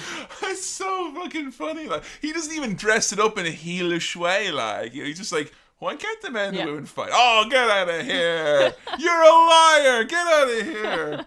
Now, Sherry's not taking those rules very seriously, though, in this match, is she? No. Holy shit. I don't know if, like, Dusty Rhodes is, like, I mean, he's a veteran, multiple-time world champion. He was the man in NWA. But Sherri obviously wants to break this young boy into the business. Every time she lays her hands on Dusty Rhodes, she fucking wallops him. Yeah, there's this huge, like, smack every time. She forearms him right in the back. Yeah. And she's just, I don't know if she thinks because Dusty's he's big and he's kind of soft that you have to hit him harder to get an impact, but she fucking wallops the shit out of him. I think she was just going for it because it's a mixed tag match, and I think she knew as a woman she had to hit him for real. Yeah, Sherri works overtime. She's obviously a great pairing with Macho Man, because Macho Man will always overcompensate for any perceived dip in quality in the match. So the two of them together, they bump into each other. They hit each other and flip around more than Dusty or Sapphire do anything to them, I think. Yeah. They're wrestling themselves, essentially. My first top spot of this match, we have Sapphire successfully doing an airplane spin with 2 revolutions with no prior wrestling training. Now, this was 1.5 revolutions, I pointed out, but you thought to round up? Better to round up than round down. Yeah, that's fair. You know, she comes in when she gets the tag, Sapphire. She just kind of like moves on the spot. It's like the Brock Lesnar dance. I love it. She's got moves. They just have Monsoon going, whoa! Look at the rhythm on Sapphire! Wow! They're not kidding. Yeah, she's got the rhythm. She's the only person in this ring who can dance. And Sherri taking out, obviously, any frustrations she has with Sapphire. She's nice. Like, she doesn't stiff Sapphire. No, that would be horrible. No, but like, she's obviously frustrated with Sapphire, she said in the past, but she doesn't take any of it out on Sapphire. She takes all of it out on her real arch enemy, the American Dream Dusty Rhodes, who, when she's thrown to the outside, she hits him not once, not twice, but 4 times. Yeah, that was my second top spot of the match, was just her beating the shit out of Dusty Rhodes. Dusty Rhodes is like, slow down. He can't handle it. He can, like, I don't know, like, there's rumors like at the time that like Sherri was just like such a total fucking badass, and yeah, I accept those. You know, it's not as if she's taking it with any young boys or anything. It's Dusty Rhodes, and she's beating the shit out of him. He can totally take it. When she's in the ring with Sapphire though, and she starts doing moves to Sapphire, she is so careful and protective and so professional.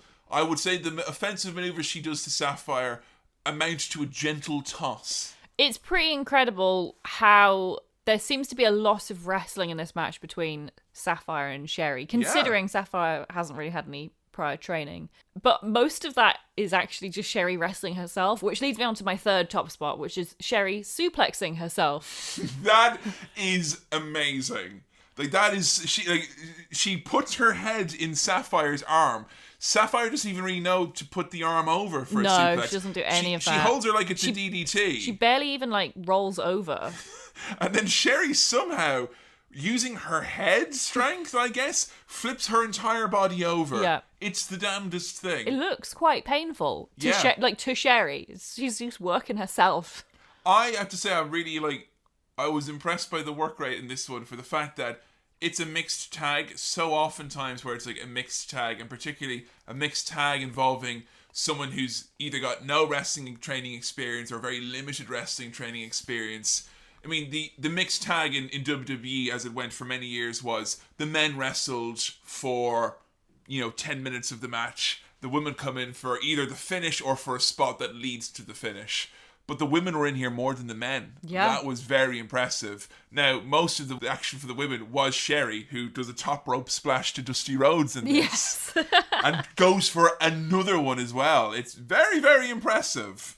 But Liz interferes, pushes Sapphire kind of over the ropes onto Sherri, and Team Common People win. Sapphire gets the pin. Yes, Sapphire gets the pin. It's impressive. Yeah, I liked that. And yeah, Macho King and Sherri freak out. Obviously it's WrestleMania 6. You have the big Hogan Warrior matches on this one. I like that they used this match, and you had two I think a lot of people look in this match unfavorably because it's Macho Man Randy Savage and the American Dream Dusty Rhodes. But the match is about the two women, really. It's not about the two legendary wrestlers. I had to say I was impressed that the two big-time superstars opted to step back a little bit and let the women have some of the spotlight. Can you imagine this with, like, any other men, though? I mean, it is only because it's Macho Man, who is fine with putting women ahead of him. He, as we covered in his episode, he actually, although he's very controlling and has weird attitudes towards women in many respects, he doesn't mind being second fiddle. Yeah, a year after this, the two women involved here are, one of them beats the shit out of them. Yeah, exactly. And then you've got Dusty Rhodes, who again, for the sake of storyline, he's happy to kind of go along with whatever. Yeah, it means he doesn't have to take any bumps. He's cool with that, Daddy. So what did you think of the match then? I really enjoyed this match again. Yeah, I mean, good. it wasn't... You can't say it was as good as the first match we did, because it wasn't a huge amount of actual wrestling in this. It was a lot of people wrestling themselves and a lot of spots that were kind of very over the top and silly just to be a bit bombastic. But it was really fun, and I genuinely did enjoy it. And if you are intrigued to see a match involving someone who's never done any proper wrestling before and actually pulls it off, this isn't a scary match to watch. Nothing goes wrong. No, Sapphire doesn't seemingly hurt anyone or doesn't get hurt, which is, when you're watching this, that is your primary concern. Yeah, no, it's a feel-good match, which I really liked. So I gave it 3 stars out of 5. Very, very nice. So, Sherri, after splitting from the Macho Man at the retirement angle, which I love this so much about Sherri, is that a second that she's split from Macho Man Randy Savage, she gets paired up with the $1 Million Man, Ted DiBiase, which I love that she's kind of finds the richest guy in wrestling. Yeah, she's gone from king to millionaire. Easy peasy. Now, what's very interesting about this is that she said she loved working with all of the men equally. She said they're all her favourites. Okay. Because she said if she said anyone was her favourite, it would probably be upsetting to all of them because she had quite a close relationship. But she said Ted DiBiase was the most professional of all of them. He expected everything to be done to the point, no surprises, we're here to do our jobs, Mind you, that's not that impressive to say when you think about the fact that she was teamed up with Macho Man, who locked her in a room, and Shawn Michaels, who was probably taking coke every second of the day. Yeah, I mean, definitely in terms of the amount of work that Sherri had to do, you know, there's obviously the element of madness with Randy. And mothering with Sean. And mothering, which that's it. I think with Ted DiBiase, it was probably more plain sailing because it's like, I'm a professional, you're a professional, let's draw dollar signs on our faces and count loads of money. So, yeah, what was interesting, though, is that she said when she was paired up with Ted, and she did this with all of the men afterwards, was that she would ring up and she would meet up with their wives and have a long conversation and a long chat, because she'd be on the road with them. She'd be seeing their husbands more than they would. Yeah. So she would I want to have a chat just to make sure, are there any red lines, anything that you're not comfortable with, if you're not comfortable with us traveling in the same car, anything like that. And I think that's that's quite professional. I think that's, you know, it's very grown up of her. it is, because there's a lot of heartache in wrestling. Yeah, and a lot of men going off and cheating on their wives and treating them very poorly, and then just, you know, what happens on the road stays on the road, as it were. So Sherri sort of being accountable and saying, look, that's not going to happen with me. You don't need to worry about that. That's really mature. She said how she found it was impossible to have a relationship because she wouldn't be with anyone in wrestling. She felt that was a bad idea. She kind of did take that advice. But, you know, by this point in time, she's already been married and divorced 3 times. Whoa! So she just said, it couldn't work. He'd be away on the road. Yeah. And, you know, they worked 300 days a year. God. You know, sometimes, you know, months on end without going home. And when you finally get home, it's just like, you're just counting down the seconds till you're gone again. And it's bad now. It was worse then. You know, and you can imagine, you know, now you've got Skype, you've got, you know, internet, you can contact your loved ones pretty easily. You know, back then it's payphones and stuff like that. Yeah. So this is around, you know, this time, you know, Sherri had a reputation as being quite a partier, and, you know, she was very much part of that wild scene at the time, including a story where Andre the Giant, who used to, you know, once drank 100 beers in a sitting, would regularly drink 2 bottles of red wine before any of his matches, literally on a tour, had to pull Sherri aside and say, you know, you're partying too much. God. Now, there's something about Andre the Giant being a voice of reason. It's just a little bit okay, it is a problem. And Sherri had serious addiction problems, I think, at this point. And that's really sad, because you watch her performances, and we watched a lot of her stuff with Ted DiBiase, her interviews and stuff. You wouldn't know that she was, you know, battling any sort of addiction, or that she was messed up or anything like that. I mean, she's got so much energy that it's hard not to be like, oh, cocaine. But yeah, no, she seems healthy. She seems in excellent mental and physical spirits. For her, she said it was liquor, somas, which are, you know, the muscle relaxants, the strong painkillers. That's basically, you know, that's Scott Hall. Anyone you can think of, names of wrestlers who've had problems with painkillers, it's somas. They're such an epidemic in wrestling at the time, and weed as well. She would 3 of those things pretty much non-stop. But she tells stories of you know, she'd take 4 somas before a show. God. But then, you know, she wouldn't eat anything because she wanted to keep her figure, and then she'd forget that she'd taken 4 somas, and she'd take 4 more. No. You know. And it's very much apparent from reading Brett's book and a lot of the stuff at the time that there was kind of a willful ignorance on the part of Vince and the office. They knew that everyone was partying out there. Vince was out partying with them a lot of the time as well, because he's just fucking mark for it. But there was, towards the early 90s, there was a shift, and that's obviously with the looming steroid scandal. They started putting in drug tests for cocaine and stuff like that. There was an attempt, disearnest as it was, to try and clean things up a little bit at the time, and I think that was probably going to, a lot of people left wrestling, you know, around that time.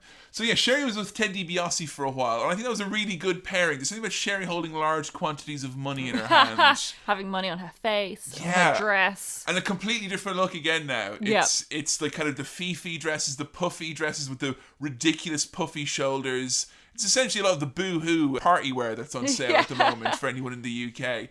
And again, another fabulous look that worked really, really well. She was with him for around about a year, thereabouts, but Ted was then going to retire from wrestling, so Sherri was then left again to her own devices, and they were going to pair her with someone new, and she was told she was going to get put with a young Shawn Michaels. They're splitting up the rockers of Marty Jannetty and Shawn Michaels, who we saw in a recent episode of The Boss Man. And Shawn was going to get a big singles push, And the idea was they're going to put Sherri with him. Sherri was asked by Jimmy Hart just casually, who was there at the time, like, oh, who are you going to be with next? And he goes, oh, Jimmy, they're going to put me with some boy toy. And lo and behold, Jimmy Hart writes the music and we get I'm Just a Sexy Boy, which was originally sung by Sherri. Yeah, you showed me a clip where they use that original version of the music as an entrance, and I prefer it, I think. It's great. It's very good. So obviously Shawn Michaels' normal theme is I'm just a sexy boy, I'm not your boy toy, I've got the moves. It's in the first person. But the original one was just her singing about how sexy and brilliant her charge was. He's just a sexy boy. He's not your boy toy. He's mine. He's got the moves, and to this day, the scream at the start of that song, "Wah, Sean, stop!" That's Sherri. That's so cool. I did of course show Joe the sexy Kurt I'll make your ankle hurt segment with Sherri. Thank you. It was a bit awkward, that. Yeah, it was a little bit awkward. A bit cringe. But Sherri and Shawn Michaels, a much different look again. How would you describe Sherri's look when she's with the Heartbreak Kids? So again, it matches kind of his aesthetic. Like, she really manages with every person she's paired with to kind of complement their aesthetic and enhance it as well. While still being very much Sherri. Yes, exactly. Still being totally over the top, still being a total heel. So with Shawn, she's got much more pink and red in part of her costume. She's wearing a lot more kind of leathery straps and tassels. The white blazer and the white it was boots. A great look. Lots of hearts on everything. She had those cool sunglasses that Shawn had as well. The one that had like the lift-up lenses. Oh, had yeah. like one or two. That was really cool. And she'd have the big heart. Like Shawn has the heart tattoo. She'd have that drawn on her face. She also, at one point, I noticed, had the cool S on her face. You're a bit obsessed with that cool S at the moment. Anytime you write Sensational Sherri, you got to do it with the cool S. Yeah, the double cool S. I know you always like when there's kind of a little bit of role reversal in wrestling. And it's very, very often in wrestling, you've got the sexy girl who's kind of objectified by the man who's talking about how hot his babe is and all that. There is something quite refreshing in 1993 watching mulleted Shawn Michaels, who's still very young and a little bit nervous, and Sherri talking about how sexy he is and she's got the most handsome man in wrestling. It's fucking adorable and I love it. Yeah, it's so great. I absolutely love this whole thing. I've always thought that the whole sexy Shawn Michaels thing was hilarious because he's not sexy in the slightest. What do you mean? Like, I get at the time he might have been sexy, but to like a modern me, no, he's not sexy at all. Not a fan of the hunks of the 90s then. I'm a fan, sure, but I don't think he's sexy. That's all right. But yeah, it's just so funny having him be like this hypersexualized character, and obviously he's totally into it, which is the best thing about it. And the women in the audience and some of the men as well. There's a lot of cheers and a lot of love for it. Like, and Vince McMahon's one of them, folks. He loves this shit. Vince McMahon is basically, he oftentimes will make characters who he puts himself into. The $1 Million Man, Ted DiBiase, that's very much what Vince perceived as his character in wrestling. He likes to do that a few times. Vince McMahon, very much the role of Sherri, that's what Vince wanted to be. With the mirror, going, look how sexy you are. Can we talk about the mirror a little bit? I love that mirror. It's like Sherri spent like her weekends past obsessively with hot glue and frills and hearts, sticking it onto this mirror so that she could show Shawn Michaels just how beautiful he is to her. Oh God, it's so funny. One of the best parts I showed Joe, it was like an interview. It set up the stipulation at SummerSlam in Wembley in 1993, in Wembley Stadium. Shawn Michaels with Sherri, he took on another incredibly handsome wrestler in Rick the Model Martel. And what was the stipulation that Sherri arranged for this one, Joe? Oh God, it's so funny. I love this so much. She said that they were both so handsome and beautiful that their faces should not be damaged in the match, and therefore no punches to the face were allowed. They had to avoid the face altogether. So she could continue to enjoy both of them. Yeah. And that eventually became a blindfold match. Sherri had it so both men were blindfolded, so that there would be no attempts to damage the goods, the money makers, so to speak. What if you accidentally do it? If you're blindfolded, you can't tell where you're hitting. And that did happen in the match, then Sherri fainted. No! Now, we mentioned earlier that Sherri probably had more of a hands-on role with Sean, both with helping with his character. But I think we mentioned a little bit of a motherly kind of vibe there was there. She definitely looked after him. I mean, it's hard, I guess, hard not to, given that she would have been, how old at this point? She would have been in her 30s. Yeah, and he would have been like 18, 19 or so. He would have been early 20s, Early 20s, yeah. So Sean, who'd kind of grown up in the wrestling business, wasn't really a capable grown man and all that. Like, she would tell stories about like how she had to kind of look after him and calm him down because he was so anxious all the time. And one thing that Sean liked to do to calm down was that he liked Sherri's satin gloves. He liked to have something soft to rub on his face to calm him down. And Sherri always made sure to pack an extra glove in her suitcase for Sean. Not in her hand luggage so she could give it to Sean whenever he needed. I like that she didn't give it to him because he would probably lose it. He would lose it, Useless exactly. Boy. No, she holds on to it like a little bag of like a bag of Trail carrots. mix. Yeah. Come on now, Sean. Time for your midday snack. I want my glove. Now it's time for your nap, Sean. So she told the story of Sean having to go to his then wife's graduation. She was graduating from like Makeup Academy, and Sean had to go straight from a show they were doing to the airport and get to the graduation. And like, Sean didn't know how to get to the airport on his own. He'd never done it on his own before. She had to help him get a taxi, all that stuff. When he arrived at the airport, he didn't know how to tie a tie. So he had to ask a stranger how to put his tie on. He'd never worn a suit before. She had to help him get a suit, all this stuff. Finally goes to the graduation, comes back. He's like literally nearly in tears. He's so stressed out. The first thing he did was he grabbed the glove, just rubbed his face on it, like, because Sherri had to look after. He was a boy, definitely. She wasn't his boy toy, but she was his boy. She had to look after him. You mean he was her boy? He was her boy, yes. She had to look after poor El Sean, and so in more ways than one, I think Sherri was a rock for Shawn Michaels during those times. Oh, that's so cute. Another thing in the entrance, like Sherri and Sean, this was like there was a lot of collaboration here, and so much of Sean's Heartbreak Kid character came from the collaboration with Sherri, because Sean was only in his early 20s. He'd already been fired by Vince, for being a screw up. He was, Brett in his book mentioned, and a lot of people mentioned at the time, that Sean was a nervous young guy.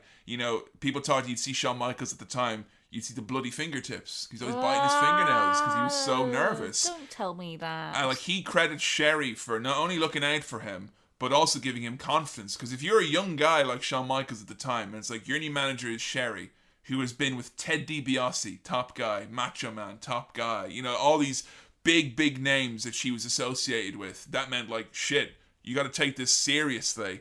And she said that she saw him go from being a completely skittish, no confidence, nervous young kid, and grow up into being like a confident young man.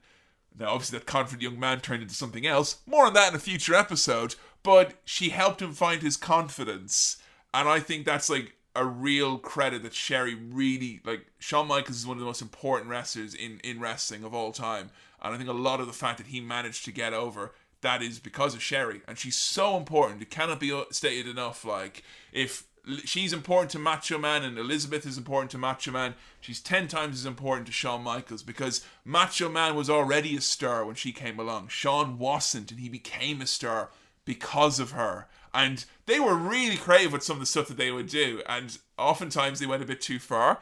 I told you about the original plan they had for their entrance. They did a few times and then they were told politely to stop. Oh yeah, you mentioned this. So the idea that she came up with, it's important to mention that she came up with this, I think. Yeah. Is that she would come out, Sean would grab her by the back of the hair, throw her to the floor, and then she would look up at him adoringly.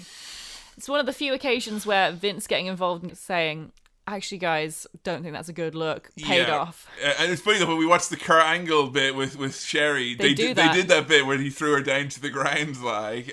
What a surprise, Vince being the voice of reason. I think he was trying, like, this is like 93 now, they were trying really hard. This is steroid scandal on the horizon, let's clean up our act. Nice, wholesome PG company, pal. We don't throw women down on the ground here. 5 years later. Just give me 5 years, 4 years, 3 years.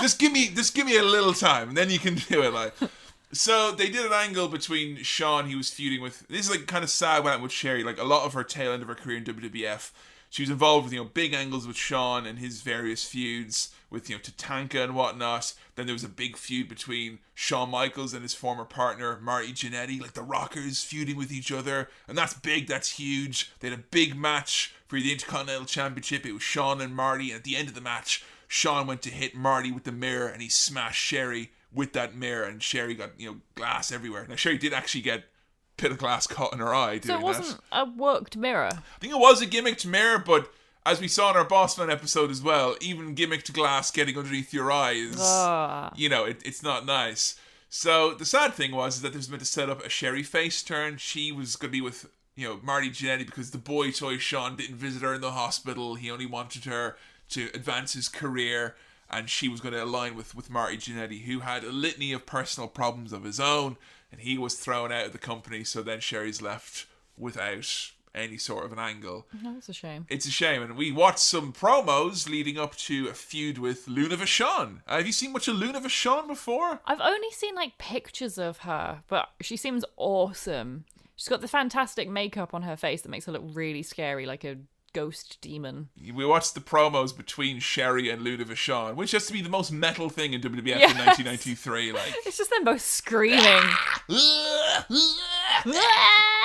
And they had some angles, but the proper match never happened because Sherri failed a drug test. And it was really sad. She mentioned it, that I heard some people say she was done out for was it cocaine? She said that she had been tested positive for weed 3 or 4 times.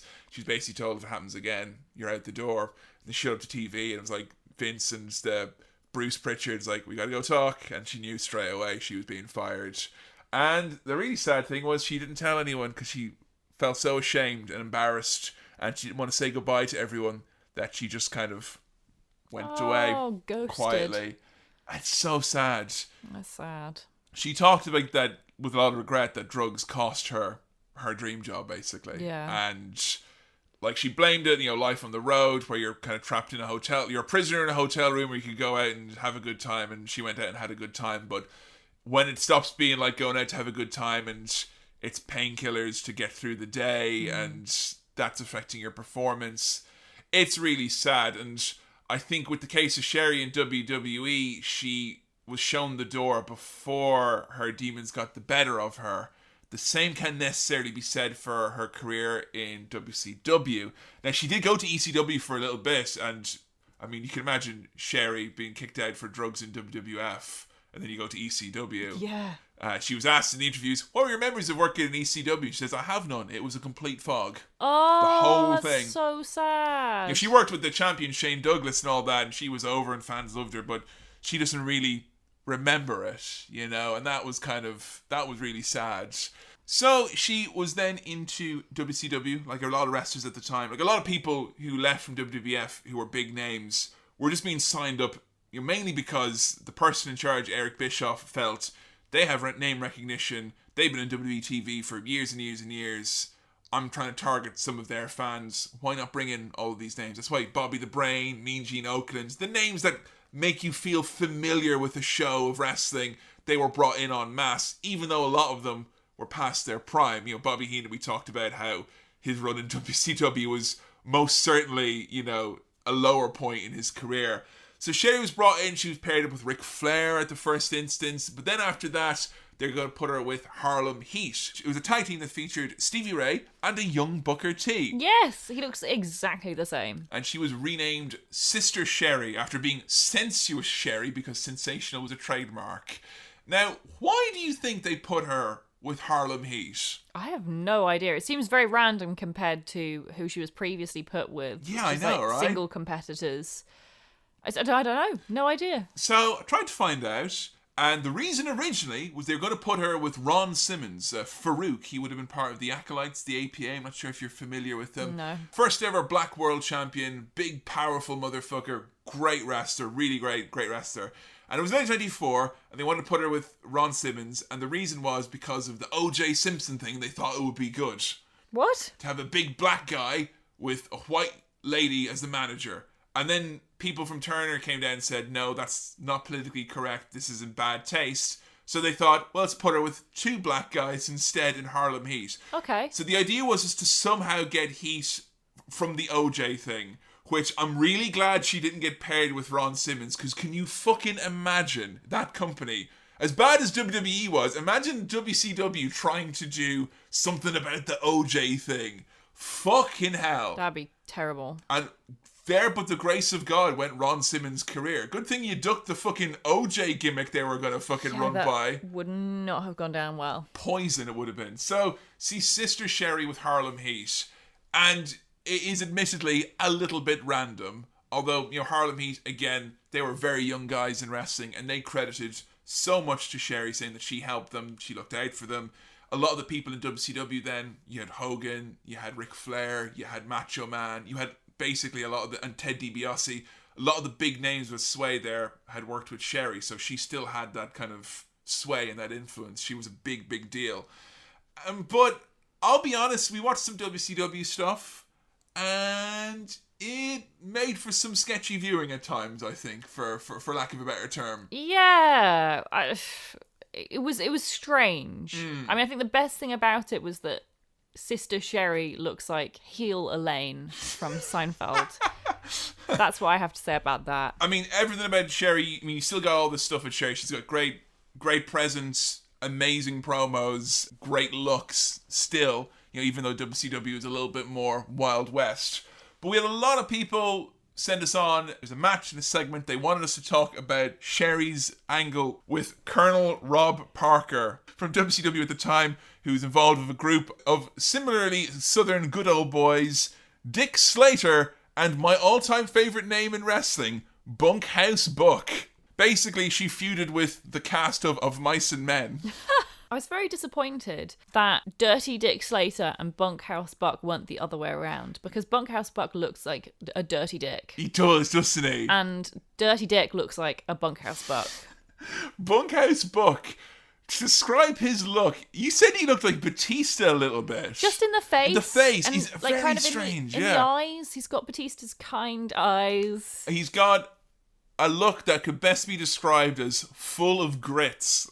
He's a big country boy, and I love it. He looks smelly. He does. He looks like he smells sour, Oh, yeah, that kind of not washed in months type of thing. So as the story goes, Colonel Rob Parker was the manager of Harlem Heat, a black tag team in WCW who they thought was no bother that they would come out in chains. That's a bad look, because what would you say Colonel Rob Parker's vibe or general look is? A racist? Like, he looks like an old slave owner. He properly looks like a racist. I don't know how else to... He looks like the KFC colonel. Yeah, he looks like the old Southern dandy. Yeah. He's got the white suit with the boa tie. He's constantly dabbing himself and sweating. He'd support the Confederacy and... Yeah, he looks like pretty much a baddie from Django Unchained, essentially. Yeah. He looks like all sorts of a wrong'un as it pertains to relations with African Americans. Having him come out with 2 black guys in chains. Oh my god, that would have been such a bad look. Oh my god, Yeah. I can't believe anyone thought that was a good idea. Yes, it was a bad idea. How? So thank fuck they put Sherri with her, because it's just like, okay, I know it's random, and I would much rather take random than obviously looking like a slave ownership gimmick. Yeah, that's much better. But they feuded between the 2 groups. Then you had Bunkhouse Buck and Dirty Dick, where Rob Parker's new guys, and Sherri had Harlem Heat. And there was tension between Sherri and Rob Parker. They wanted to beat the hell out of each other, and Rob Parker, being the chauvinist old foghorn leghorn character he was like, you ain't never going to be able to wrestle a man like me, you little lady. Why don't you go back over there? You had difficulty understanding the verbiage from Rob. Couldn't understand a thing he said. I like Rob Parker in that he is a total cartoon character. Yeah. He was Tennessee Lee in the World Wrestling Federation, and he's the only man I've ever seen who can sweat as an offensive maneuver. He sweats like nobody's business. It's some aggressive sweating. So this is from the Clash of Champions 31 from WCW. We have a 6-person tag match. As they like to call us, 5 men and 1 woman tag. Just say person, you fucking... Yeah. Harlem Heat and Sister Sherri taking on Bunkhouse Buck, Dick Slater, and Colonel Rob Parker. Now, obviously we're watching a WCW show. How did it compare look-wise, visually, to the WWF shows we'd seen prior to it? I mean, before this, we had an ad for Hulk Hogan helping you win a Harley Davidson motorcycle, dude. Yeah, there was some crappy ads. Yeah. I mean, but that being said, there's crappy ads in the WWF at this time too. Yeah, that's true. I'm going to give you the keys to your Harley Davidson motorcycle. Yeah, cool. In the middle of a match. Only $1.49 a minute. So, a lot of people said this is a fun angle. I'd never seen it. I'd not seen any of Sherri really in WCW, so I thought, okay, this will be fun. I did like in the setup to this, though, where you had the thing that always happens, though, it was a man versus a woman in wrestling in the 90s. The man always kisses the woman, then she, slaps him. But Sherri doesn't slap him, she just punches him full force in the face. Yes, she just punches him. And I liked that. What was interesting about this one is that this is probably the longest of the 3 matches we watched. And the crowd were electric for Sherri. They were chanting Sherri anytime she got remotely involved. They wanted her in there. They wanted to get her hands on Rob Parker. But she was very barely in the match. This was mostly a boring tag between Harlem Heat and Dirty Dick and Bunkhouse Buck. They wrestled 95% of it. Yeah, she came in right at the end. And I thought, God, people want to see this. Surely someone here could kind of go, hey, why don't we do things where we make out that Sherri's going to get tagged in, but the ref didn't see it, or Sherri gets in, but she gets cut off, tease us a little bit at least. No, none of that. She's in fact, most of the match, she's hiding behind Harlem Heat. Yeah, I don't know. It didn't work. And I didn't feel like Harlem Heat were we want Sherri to get her hands on Parker. It didn't She feel wasn't there. Yeah, there was no psychology. And that was something that was always so great about Sherri in a lot of her appearances. And she said she learned it all the way back with Playboy Buddy Rose in AWA. She learned the psychology early on, when to do things. And it feels like there was 5 guys here who were maybe concerned about being overshadowed a little bit. Or in the case that Sherri wasn't maybe in the condition to perform the way they wanted her to. I don't know. It was less than I expected. I was somewhat disappointed with the encounter. Yeah, no, I was definitely disappointed with this. My favourite moment of the match was when all the dirty cowboys came out at the start to their generic riff as Colonel Rob Parker slowly rolled up his sleeves and smoked a big cigar. As a pre-match ritual, smoking a cigar is pretty fucking terrible, and I loved it. My top spot in this match was how sweaty Parker's crotch became. I'm really surprised that more wrestlers don't get sweaty crotches. There was one recently, wasn't there? It was Seth or Finn. Seth wears I think it was Finn then, it must have been. He had a little patch in his pants. And I think it was Finn because he pointed it out on Twitter then, where it's look at me, look like I was shitting myself. It was funny though when Rob Parker did bend over and Bobby Heenan, who was half asleep on commentary, went, "Uh-oh, Parker's had an accident." Yeah, that's exactly what it looked like. You say that was your top spot? That's my top spot. Now, traditionally, Joe, in our long history of doing top spots for our matches, you've had 3. Not this time. Not this time! I didn't really enjoy this match at all. Man. I mean, when Sherri finally gets the tag, yeah, her offensive maneuver is her jumping on Parker and then kissing him and getting the pin. See, she does a crossbody and then, yeah, she gets kissed. She kisses him and pins him to the ground. Yeah. And then she starts violently stripping him and kissing him. And then choking him and kissing him. It was very confused. It was weird. And I think when you've got a character like Sherri and you've got an idea, I think it's worth having that idea fleshed out a little bit so it makes some sense. Because she was asked about this and she was like, didn't make much sense to me. She liked working with Rob. She thought he was great and they had history from back in Memphis and stuff, but she just thought it was a bit random and weird. And it just seemed random and weird. It sounded like, lol, women crazy. She kisses him, obviously. Yeah. Because all women who want to kill a man secretly want to kiss that man. Yawn. Have we got a star rating for this one? 1 star. 1 star. Goes in my all-time low. Let's talk about the wedding then. Oh, must we? Yeah, the wedding at the Little White Chapel, second appearance on the podcast. Which I am convinced the woman who was trying to marry them is the same woman who marries Triple H and Stephanie, what was it, 10 years later? Yeah, would have been even 5 years later, I think would have been. Yeah. Same lady, same chapel. Little White Chapel, part of the world of wrestling's canon. Yeah. Now, I love a good train wreck in wrestling. And when I say good train wreck, when it's loads of crazy stuff happening and a bit of comedy in there, things aren't maybe working out 100% the way they're meant to, but in all sense, it's still entertaining and the performers elevate it. A lot of people recommended we check this one out, and I think this might be a bit of nostalgia for some folks. But man, this was around 10 minutes of people just shouting over each other. It was so bad. Sherri comes out looking so out of it. She looks so drunk. Parker, in an interview I watched, said that like they were going live with this, and like 10 minutes beforehand she disappeared, and then she showed up like literally as they were about to have her alive, and it's like she showed up. And he said she was stoned as a gourd. God. Which, I'm not really familiar with all the root vegetables and marrows and whatnot. I imagine Gourds are the most stoned. Are they the most stoned? Yeah, they're the okay, most stoned, that's yeah. all right. But yeah, it made me sad. It made me sad. It was sad to see this. And it was especially sad as this is like the last thing we watched for Sherri. Like, having seen her be so good throughout her career, like right from the very beginning when she was just starting out as a wrestler, like she's so talented in every single way. And then all the stuff with Macho Man, she was so great and she added so much. And then Ted DiBiase and Shawn Michaels, and like even that match that we watched that I hated, like the bits that she was in and she was being herself, she was still had at least an essence of she was still over. Sherri, yeah. But this, it was like she was just not there. She was a Sherri ghost. had gone. Yeah. And it was like someone else was there in her stead. And she was just kind of like staggering around and slurring her words. And she didn't even talk like Sherri anymore. Yeah, it was she like was- someone completely different. She was inducted into the Hall of Fame in 2006, and I remember distinctly watching that.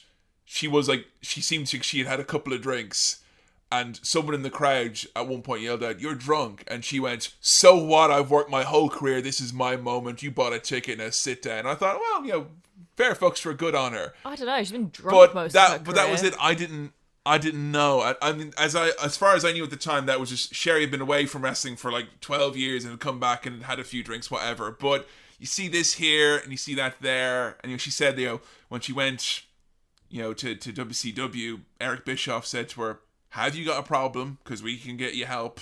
And she said, "No, I'm all right." And you went, "Oh, okay, that's all right then." And I don't know. I feel that kind of, yes, there's personal responsibilities and only you can decide what you put into your body. But can we not all accept that the circumstances of being a professional wrestler extend beyond what is the norm and what can influence a standard personal choice, And I think it is kind of sad that the tail end of her career, wasn't just that Sherri kind of had a bit of a problem later on after she left wrestling. She had a problem when she was in wrestling. She missed like flights with WCW. They meant to go to Japan. She missed her flight. And the real sad thing about it was that around the time she left WCW, they stopped having her do promos as much and stopped having her do managing stuff. They wanted her to wrestle more. Oh, God, after years of not doing it. Yeah. And I think the real sad thing, even like she was let go in like 98 or 99, and they brought her back in 2000 just to wrestle because they had Medusa, Alundra Blaze back, and they just wanted someone for her to wrestle. And it's kind of like, oh, she's all used up as far as they're concerned in terms of vocal talent and managerial skills. Now she's just a body that is recognizable. Let's just put her out there to wrestle so, we can get some money out of her. And I think that was really sad to think that, that was a Vince Russo decision to bring her back in 2000. Oh, dear. And I think that's very sad to look at a wrestler and kind of go, well, you're not good for that, so let's have you out there taking bumps. It's ridiculous as well, considering she hadn't been wrestling for years. And how old would she have been at this point? Like late 30s? She would have been by 2000 she would have been 40. Yeah, you see that's the time you're winding down, not just getting started. Let's amp it up. Let's start taking some bumps, man. Fuck that. No, that's terrible idea. It's really shitty. I mean, I was really happy that she got to go into the Hall of Fame. I think that was really well deserved, and she, drunk or otherwise, in her induction speech, she thanked. She was very grateful and gracious towards all the people. And I think it was really great and important that she did that because she was able to kind of, let people know the role that she did have with so many of those men. I wish we heard more about Sherri on WWE. Like when the women's evolution stuff was going on, Yeah, she was nowhere to be seen. Talk about it, but they don't want to talk about it because, fortunately, this is the tail end of the episode. We have to bring it up. Sherri died, age 46, 47. Oh, that's so young. And that was really sad. She died 2007. So the year after she was inducted. Yeah. Now, how many people times has it been in wrestling, Macho Man and otherwise, where they've unfortunately passed before they get that little bit of serendipity, that little Yeah. nice kind of fortunate twist and moment. But that's still far too young. I don't want to put too much on this, but I do think it's worth bearing in mind. I've mentioned to you there was a few times in this podcast and outside of it that there was a period of time around 10, 12 years ago where it was just like, imagine the bad political news that you have today where it's like non-stop, like, oh, I dread looking at my phone, there's more bad politics shit happening everywhere in the world. Imagine that level of news, but it's wrestlers' deaths. Ugh. That's what 2007 kind of felt like. You don't want to look at your phone. You want to check the dirt sheets because someone's going to have passed away. Some tragedy. It's always someone who's died young. And Sherri did die tragically very young. She died from an overdose. And a week later, Chris Benoit happened. Oh my God. 7 days exactly. And I always wondered if Sherri is one of those people who we didn't take time to dwell on and time to mourn and time to think about, because it was getting real fucking hard at that point. And a week after that, we weren't talking about wrestlers' deaths in the context of their careers, their legacy, them as people, them as human beings. We were talking about it in terms of trying to defend the WWE or tear down the WWE because all these wrestlers are dying young. And deaths became politicized and they didn't become about the people, about the mourning. And I wondered if a little bit about that with wrestling as a whole, that community. There's so many people, like, I think a Test, that's a wrestler who died around that time as well. I don't even think I talk about Test every other week when I do SmackDown Crawl for the HR podcast. I don't think I really know that he's dead. There's a part of me in my head because he's just a name of like 30 or 40 from that year alone. And I think that is something to bear in mind. Now that time has passed, let's look back and think about these wrestlers in this time and think about their contributions and not be scared to kind of go, hey, her story didn't have a happy ending, but my God, what a story it was and what a career it was. And it's sad that we can't talk about women from the 80s or women from the 70s without seemingly talking about their tragic death at the end. Yeah. Because if you're a trailblazer and you're a woman in wrestling, odds are that you're not alive from that period of time. And that's sad, man. I hate that. So sad. It's really tragic. And it shouldn't happen. No, it shouldn't. There's no excuse. They could have done better. Not the wrestlers themselves, but the industry as a whole could have protected them. Yeah, and she was, the interviews I watched were kind of within a year or two of her dying. And she put a lot of it down to her own personal responsibility, that it was her decisions. She had people who told her, this is what's happening to you, you're becoming a wrestling tragedy, and she wouldn't listen. She refused to listen, and she realized, after she left the wrestling business, I have kind of become this. The interview I watched, I think, was from 2005, and she said, I thank God every day I wake up, because she was, thinking about a lot of the wrestlers who had died at the time. And this happened with, a lot of wrestlers. Jake Roberts said this as well, where you kind of see the slew of wrestlers die, like Mr. Perfect and whatnot, and you kind of think, God, they've passed away and I'm still here. There's a survivor's guilt, I think, that came with a lot of wrestlers in that time. And that's hard to think that's how you spend your last few years. Yeah. Is thinking you're lucky. Oh, that's so sad to think. I'm sorry to bring it up like that. But it's It is. It's a really important thing to discuss, and we've done it with other wrestlers who've died too young, and I think it is important to keep hammering it home, because so easily we could slip back into that again, as an industry. It still has many problems. They still don't have unions. They still don't have, they're paying for their own hotels and travel. There's still a massive shortfall in the duty of care. I mean, I woke up this morning to find out that, Lionheart, 36 years old, ICW champion, I've seen him live. I know that he's 36. He's dead, and it's so sad. It's not all cases the same. Yes, there's different circumstances for everyone, but it's just, man. There needs to be better support for wrestlers. Yeah. And I think especially with regards to their mental health. Like, I know they've got the wellness program now, but is it really enough? And it's not just WWE, no. That's it. It's the industry. It's the industry. And it's the job as a whole. It's a lonely career. It is hard on your body and hard on your mind. And it's alienating, and it makes you feel isolated, but you've also got to struggle with massive fame.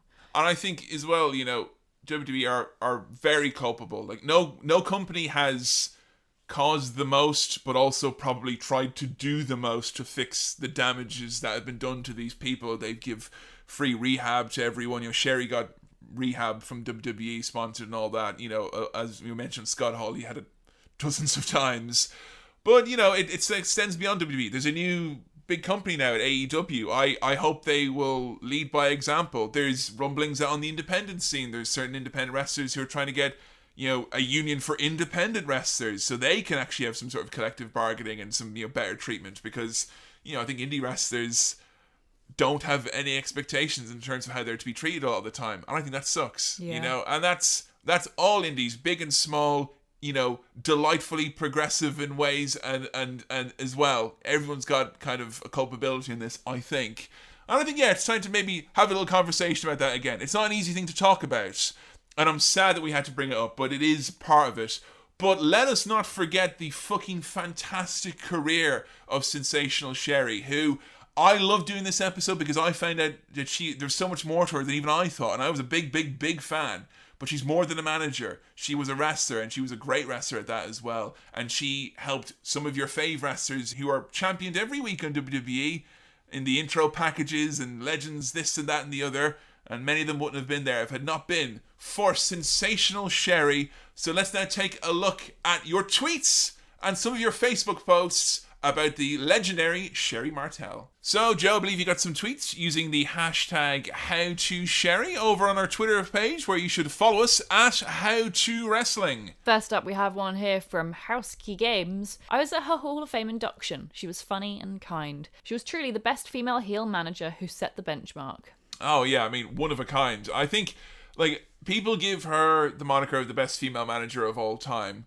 But honestly, if you're talking top heel managers ever, I mean, she's on my Mount Rushmore up there with Bobby Heenan and Paul Heyman and maybe Jim Cornette. Speaking of, actually, Jim Cornette was her first ever manager, and she was like the first ever person he managed as well. This is like 1982, I think it was. We watched the clip. He's so young. He's such a baby. Little Sam Chaplin looking Jim Cornette like, and he's like, "This is my charge, Sherri Martel." He's like, "Hello, I'm Sherri." They're so young and so high pitched, and yeah, I think that didn't work out because she like broke her leg in the match that they debuted her in. Gosh. So yeah, not a great start to the career, but worth mentioning there.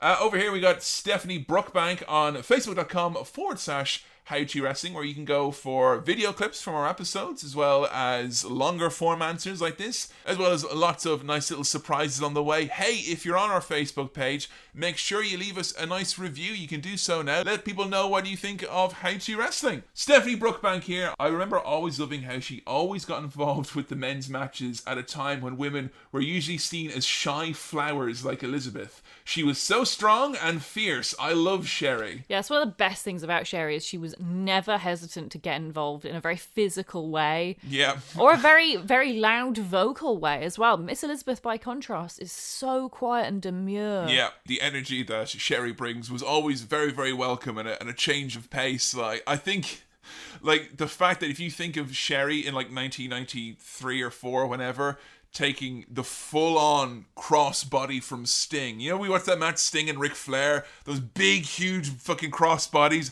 and Sherri, as slight as she is, taking a full one from fucking Sting. She took big-time bumps. It was crazy. No, she's hardcore. Another one now from G.A. McKnight. One of the YouTube extras for Dark Side of the Ring has Bruce Pritchard telling the story about her not wanting to slap Miss Elizabeth as part of a match. Should be worth a look. Have you heard about this? I've not heard about this at all. I think that's really, really interesting. I think we should definitely check that. We'll put up as a recommended bonus viewing if it's up and available to watch. But all I remember is that she said that when it came time to WrestleMania 7 and, you know, Elizabeth to get the revenge on her or whatever, she told us, like, you can do whatever you want. You can hit me with a chair, 2x4, whatever you want. She just felt like, you know, I've been with your husband on screen for so long, it feels only right. But, man, that's interesting. The hesitation to slap Elizabeth. I really like that about Sherri. Like, when I overheard you watching a lot of her shoot interviews, you know, a lot of women, I think, in wrestling have sadly trodden on the feet of other women to get to where they are. And Sherri got to such an important, massive part. She's such a huge integral role to so many wrestlers. And yet she didn't do that by treading on other women. She did it by elevating them. And she didn't, you know, I love the fact that she didn't want to slap Miss Elizabeth. Miss Elizabeth is Miss Elizabeth. Yeah. She's not a wrestler. She doesn't need to be hit or attacked in any way. So God, it's interesting to think, like, when there's so few women, and like if you think compared to the Attitude Era and the late 90s, where it felt very much like they were purposely pitting the women against each other in real life to elevate their storylines and make them feel like they were, at each other's throats, or make them feel like they were in competition with each other. It's nice to see that they were elevating each other, even though there's like 3 women in the company at the time, that they were elevating each other. Like. Maybe it's easier when there's fewer, and it's, look out for each other because no one else is going to. Yeah, I guess so.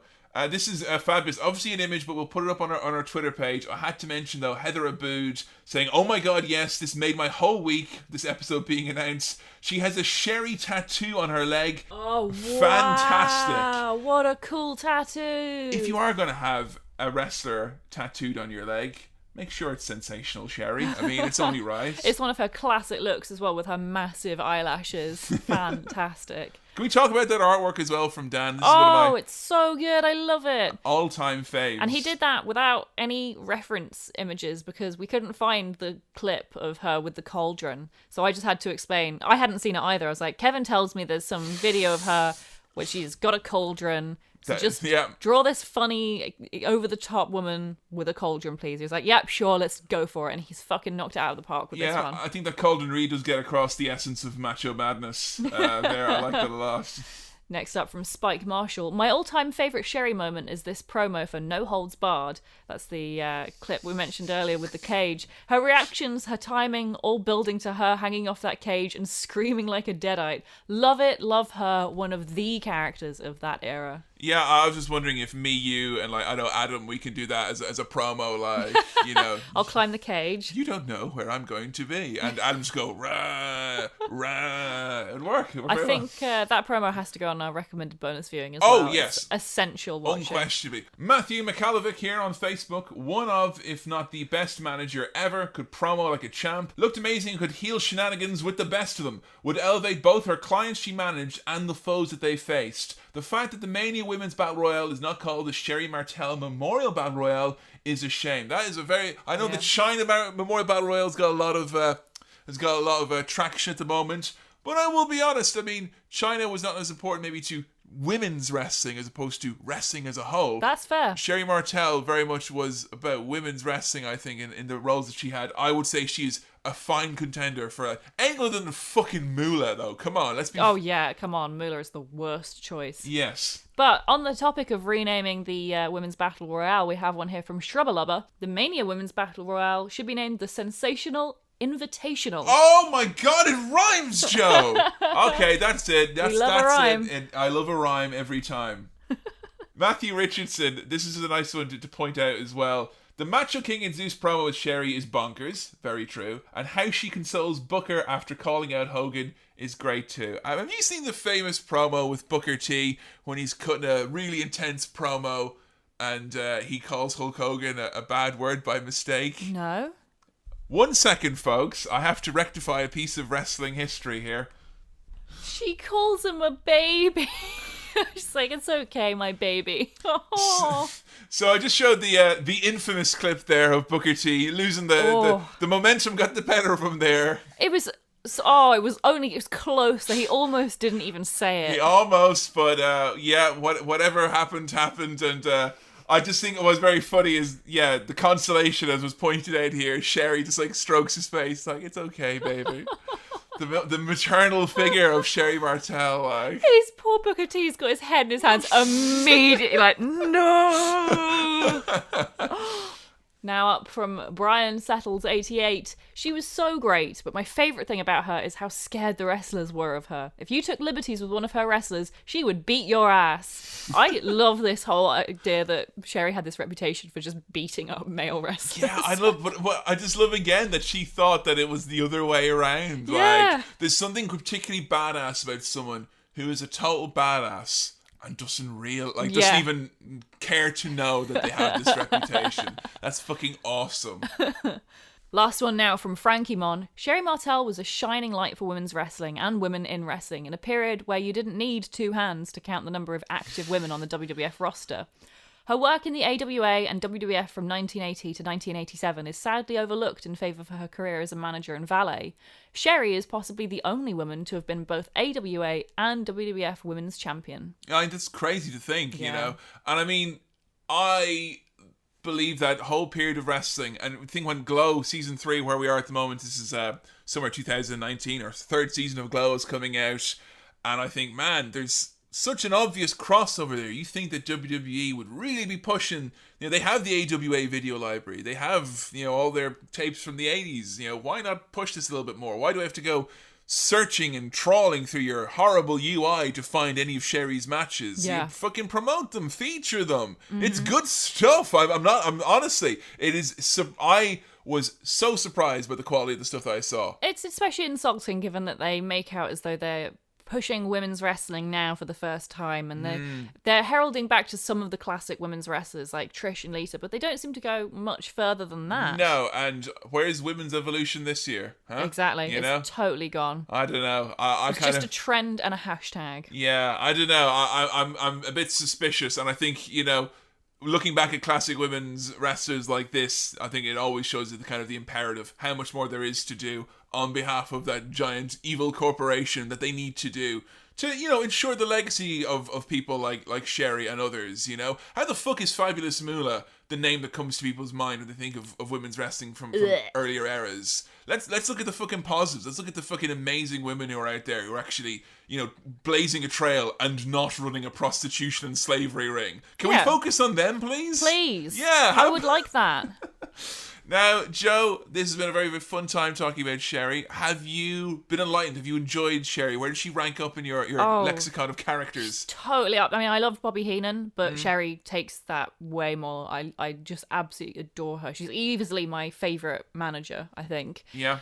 Not even just favourite heel manager, just favourite manager. She's so good. The way she enhanced the talent that she was with while also putting herself over as a total star. Like, she didn't sacrifice her own image to be like, look at these amazing wrestlers I'm with, aren't they so fantastic? It's, look at us, we're brilliant, we're Yeah. chaotic and fantastic, and just added so much to everything that she was a part of. You couldn't even say that Bobby Heenan did that, really. No. Think about it, because Heenan, you know, when he had his stars, but oftentimes he would, you know, He'd overshadow them in some he'd respects. overshadow them. He couldn't help it, dude. He managed so many people, I guess. But yeah, Sherri always elevated those that she was with. And I've had a fantastic time talking about her. I can only hope that someone on Pinterest or Instagram is going to do a series of Sensational Sherri makeup tutorials, because Ooh. it feels like it's a look that could make its way back into the modern times. Yeah. We're ready for more Sensational Sherri makeup, and glitter needs to make a comeback, I Hell think. yes. It's time to announce our next episode. A very, very special episode indeed. I may have let slip with the research that I'm doing currently what this episode will be. But Joe, I think our next episode may be the best episode there was, the best episode there is, and the best episode there ever will be, because we're going to be learning all about Bret the Hitman Hart. Oh! I'm so excited for this. I don't know much about Bret Hart at all. Like, we did Owen first. Yeah. Which, you know, I'd heard of Bret Hart. I hadn't heard of Owen. So that was strange to me that we were doing Owen before Bret. Mm-hmm. I still don't know what the Montreal Screwjob is. I don't know if we'll be mentioning that at all. Oh, we'll be talking about it, don't worry. But all I really know about Bret Hart is the more than several, the dozens of tragic stories that you've told me while reading his autobiography. While we're on holiday, Kevin started reading it, and at first he was having quite a good jolly time. He was going First right... 3 quarters, yeah. Yeah, you ran through him like nothing. And then the stories started coming out, and every so often you'd be like, oh, God. Oh, I'd forgotten about that. And, oh, Jesus. And inevitably, what had happened in any of these stories was someone had been thrown down some stairs. Yeah. It was upsetting. Bad things have happened, and there's a lot of, you know, it's unavoidable. There's a lot of anguish, there's a lot of grief, there's a lot of upset with the career of Bret Hart. But I would not want to focus solely and entirely on the bad stuff about Bret, because Bret Hart is unquestionably one of the greatest wrestlers of all time, one of the greatest top guys and greatest champions of all time, a man who shouldered and carried the WWE through its most turbulent period. Many people, rightly in my opinion, say that had it not been for Bret Hart, there would not be a WWE to this day. Wow. And the wrestling business, I believe, owes Bret Hart a debt of gratitude that maybe can never be repaid. Some people think he takes himself too seriously, that he was a whiner. Some people think that he's one of the most poorly treated and most maligned wrestlers of all time. The reality of the truth probably lies somewhere in the middle. If you are a die-hard Bret Hart fan, or if you're someone who can't stand the sight of the Canadian sharpshooter, we want to hear from all of you. We are after match recommendations, your thoughts on Bret, the screw job, and his career as a whole, how things turned out for Bret, and his legacy. We want to know all about Bret the Hitman Hart. We probably won't spend too much time on his promos, let's be honest, but there's going to be some great matches. And I'm happy to announce we'll be joined by a special guest as the Attitude Era podcast are being introduced to Bret Hart on season 4 for the first time ever. Master of beans and coffee himself, Adam the Hitman Bibolo, will be here to talk about his journey as well with learning more about Bret Hart. That's so exciting, and you know what else I'm excited for? Is for people to see the fantastic artwork we've got here. One of the best. So good. Maybe even better than the Sherri artwork. I don't know. It's just fantastic. It's so damn good. I'm really excited for people to see it. It will, of course, be up on the howtowrestling.com website, where, of course, you can find links to all our previous episodes, information about our Patreon, etc. Don't forget to use the hashtag HowToBretHart. And folks, we've been on the old How To Wrestling journey for a few years now, and then a wrestler or a topic comes up that is so important it's going to influence our opinions and Joe's journey as it relates to so many other characters in wrestling. So this is really going to be an important one. So let's really fucking put our heads together, because I know this is why we're getting on some extra hands on deck here, and I need everyone's help. I didn't grow up with Bret Hart, and I don't want to sell Joe a false bill of goods. Let us know your thoughts on what the true nature of the Hitman is, and we will be back at you with How To Bret Hart. Don't forget that hashtag very, very soon. So, until next time, thank you everyone for your sensational tweets and messages about Sherri Martel, and we look forward to hearing your thoughts for our next episode, How To Bret Hart. Until then, it's a goodbye from me, Kevin. And a goodbye from me, Joe. And we'll see you next time on How To Wrestling. See ya.